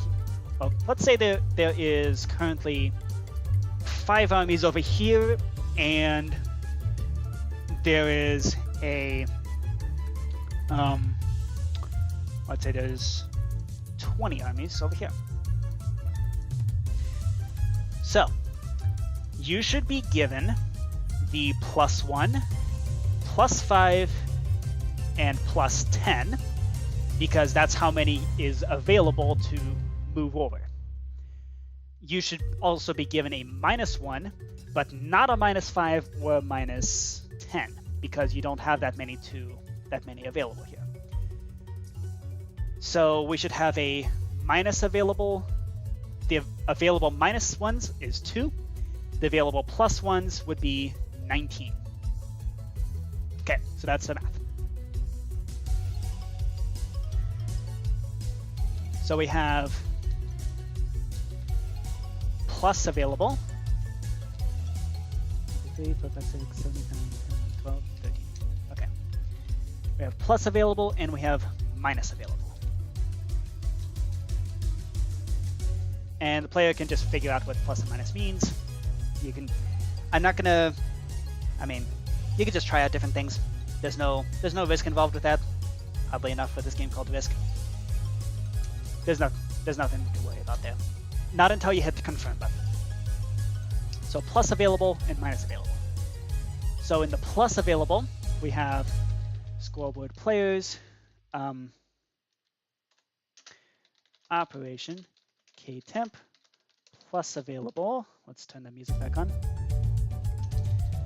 Plus available will equal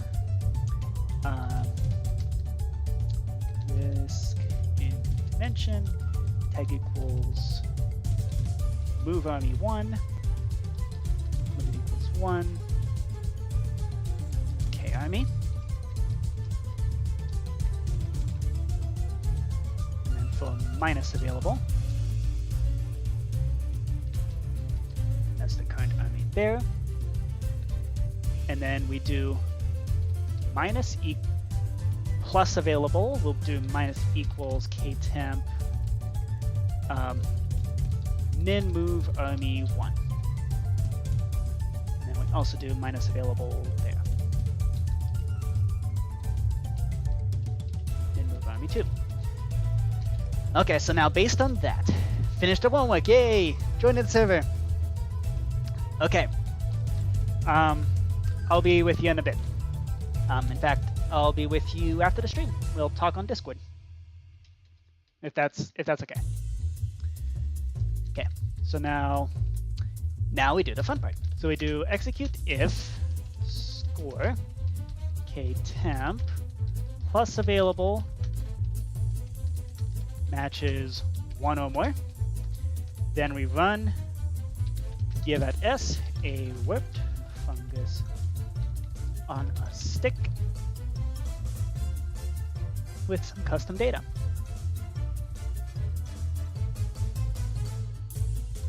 So here we do +1. This will be 3720. And it'll be +1b. And then if their plus available is 5 or more, then also have a +5.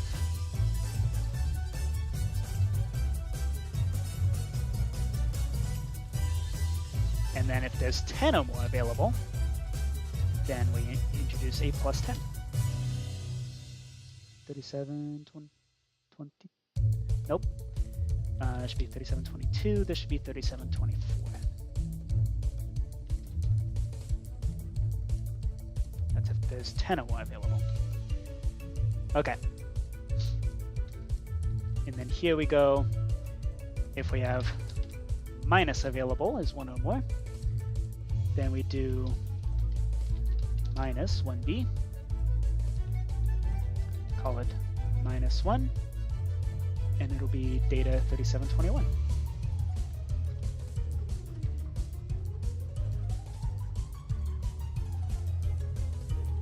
In case you can't tell, this is my favorite song in the whole album. Even though it is extremely stressful. It's stress-inducing.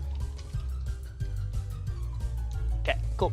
Which I guess is kind of the point, because it's like, I mean, it is the Tumble minigame, and all the songs in it are like, do it nimbly, double time, chop chop, agile accelerando, lickety split, like things like that. Like you gotta go fast, fast, fast. Gotta go fast.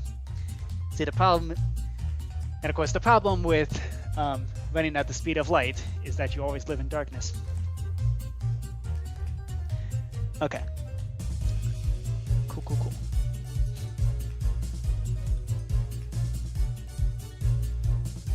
Then we do that, and we do that. Okay, cool. So now,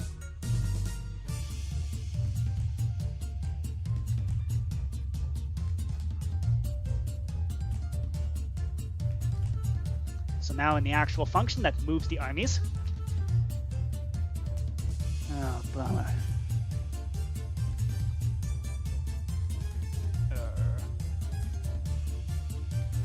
Actually,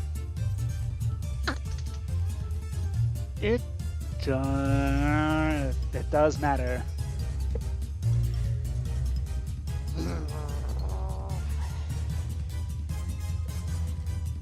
Actually, no, it doesn't. This is generalized. We generalized everything. So at the very end, we run the function risk z move armies / give tokens.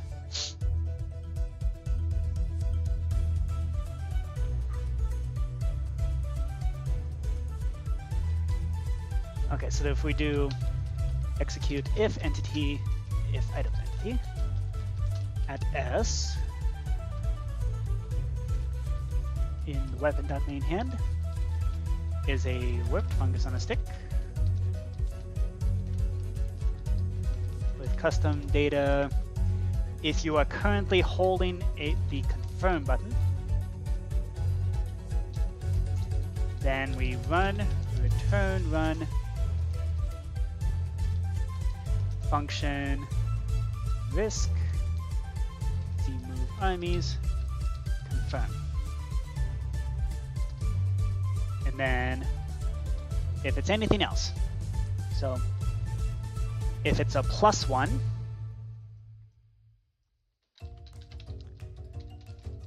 so if it's +1B, then run scoreboard players add operation at E predicate equals risk in dimension tag equals move army 1 K army add 1, that should be moving to army 2, and then remove from army 1. And then if it's a +5, then we move 5 at a time.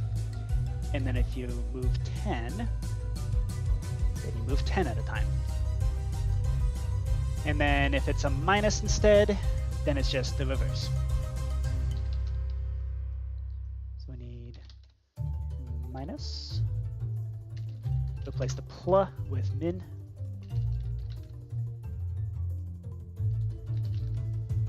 Okay. And then we do 2 replaced with 1, 2 replaced with 1, and 2 replaced with 1. Okay, at which point we reevaluate which tokens you're allowed to use now. Okay, cool. And we also have the button to confirm your choice.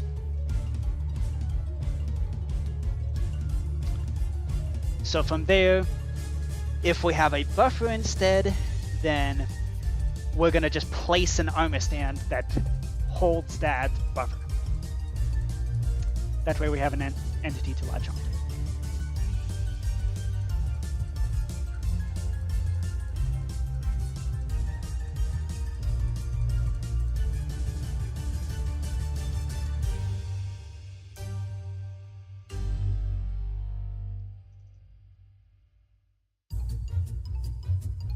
Oh, and while we are confirming,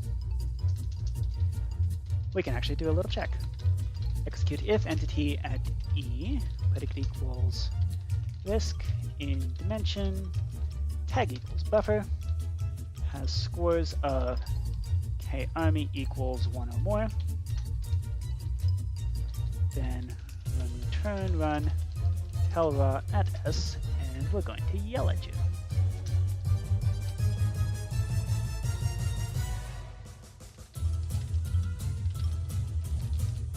Clear the buffer first. The color is red. Bold is true. And then kill at E, predicate equals risk. In dimension, tag equals buffer.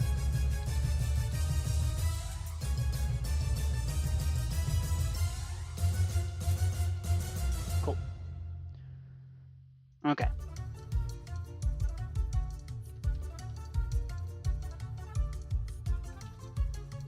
Cool. Okay. So that's that. That's confirming, that's giving the tokens, and now we have the function that allows you to move the armies back and forth. This is useful for both. Yep, this will be useful for the start of the game, during the troop movement, moving directly from attack army to defense army, and we even have the ability to actually move from defense to attack. So let's check things off our to-do list. Okay, so return and move armies, and confirm your choice. Okay,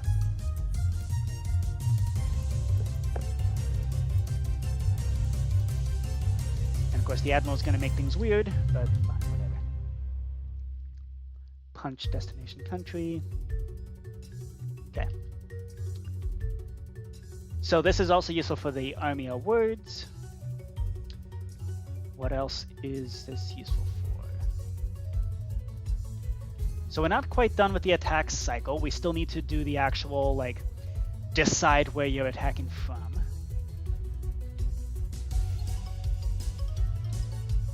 We have a tag for if your attack is successful, for risk. So we, at least in theory, we have the ability to say, hey, you were successful. Have a card. You're a good boy. Have a card. Good boy. Who's a good boy? Have a card. That's what the computer's gonna do. Troop movement's gonna be weird. Let's see. And we have the theoretical system to deal with the buffer. Okay, cool. Cool. And I think...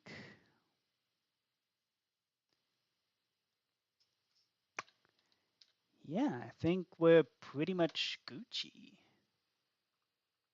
We're experiencing a little... oh, hang on. Sorry. I switched the server to be on waitlist only mode. Like, basically in debug mode, so I could have my bot players do stuff. Let me just fix that. So CJ, you are on the waitlist. That's why you were able to join. So congrats. You're trusted enough to have a... you are trusted enough to be on the server even when it is on offline mode. Okay.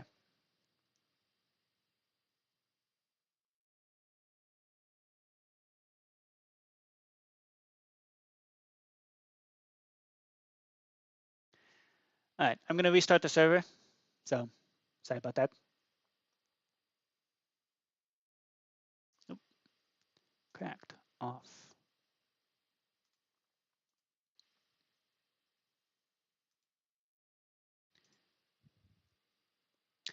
Yeah, it's not a Minecraft problem. It's a me problem. Okay. Hold up. What did y'all... what have you guys been saying? Something's up for my skin. How much of my players are on the server? How do you get out of creative mode? Yep, still have no idea how to do that.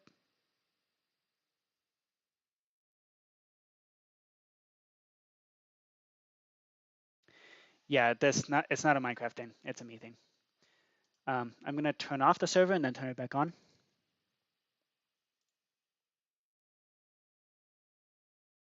Stop.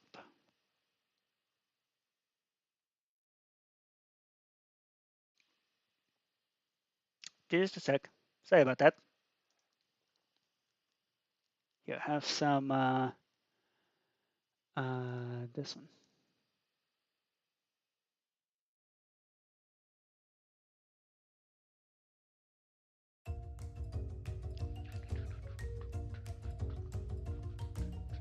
You hear that, server? Time is of the essence. That's what the song's called.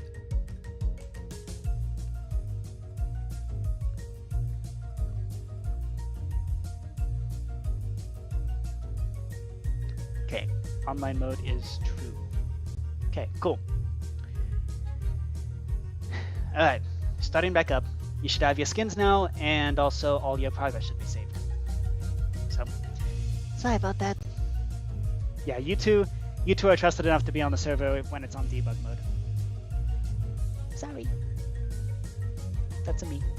That's a oopsie. Oopsie daisy. I'm just too silly.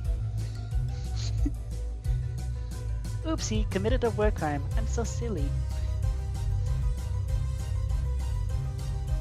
Okay.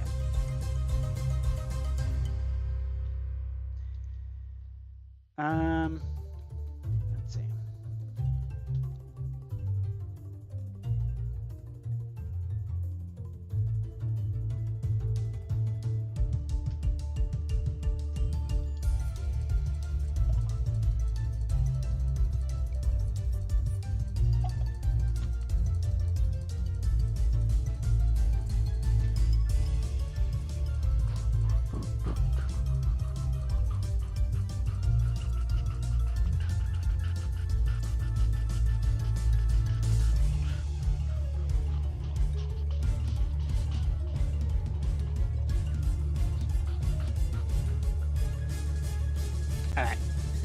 I'ma hop on.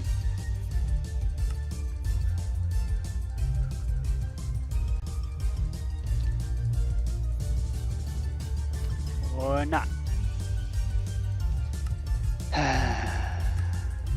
This stupid issue again.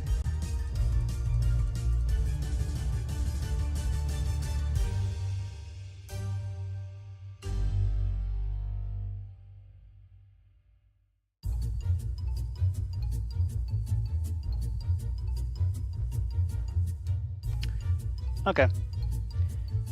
I guess this is how we're ending the stream. On a loading screen.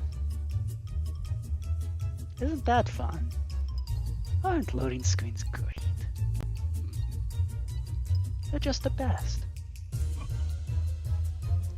It's so weird that, like, electricity literally moves at the speed of light, and yet loading is still a thing. Somehow.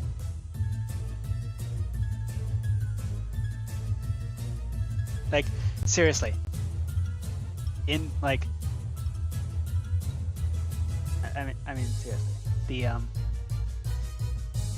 electricity is the speed of light. Why do we have loading? Why is that even a thing?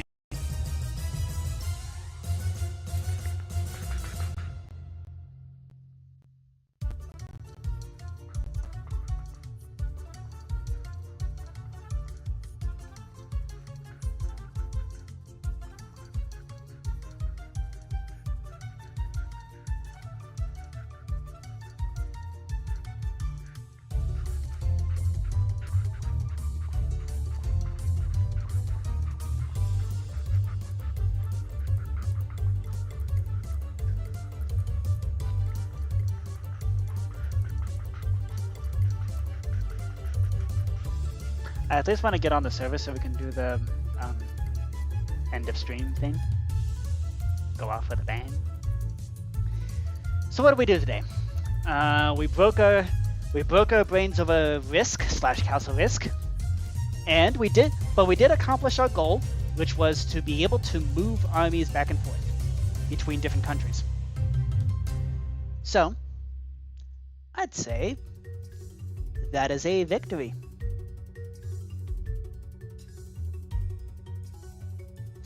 Oh yeah, I've been watching Star Trek Voyager. Braveheart / Agent X. I need to introduce you to Star Trek. And I think I have a way to do it. See, introducing somebody to Star Trek for the first time, for somebody who doesn't yet know what it is, it's a very difficult thing to do, because Star Trek is very much a franchise kind of thing, and the lore is just scattered all over the place. It's got so many different shows and movies and all that other stuff, and not all of it's consistent, not all of it is good. So I do want to, yeah, Star Trek. Oh, I do want to ask though, do you like episodic or serial? Because if we're starting episodic, there's the classic way to start, like kind of classic accepted way. But if we're going serial, there are no, but as much as Saturday night showings of the original series after Linda's, oh, nice, 20,345 hour marathon. That's a long marathon. Wow.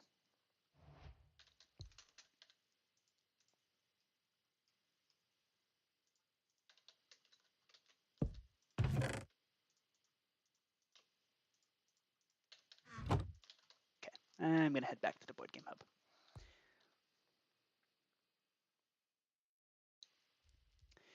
Okay. So let's end this stream on a bang, because we gotta. All right. Grab our fireworks. And grab our elytra. Oh, it's purple now. Oh, just picked up something. Okay, I'll debug that later. Bye, everybody. Thank y'all for watching. See y'all later. Bye.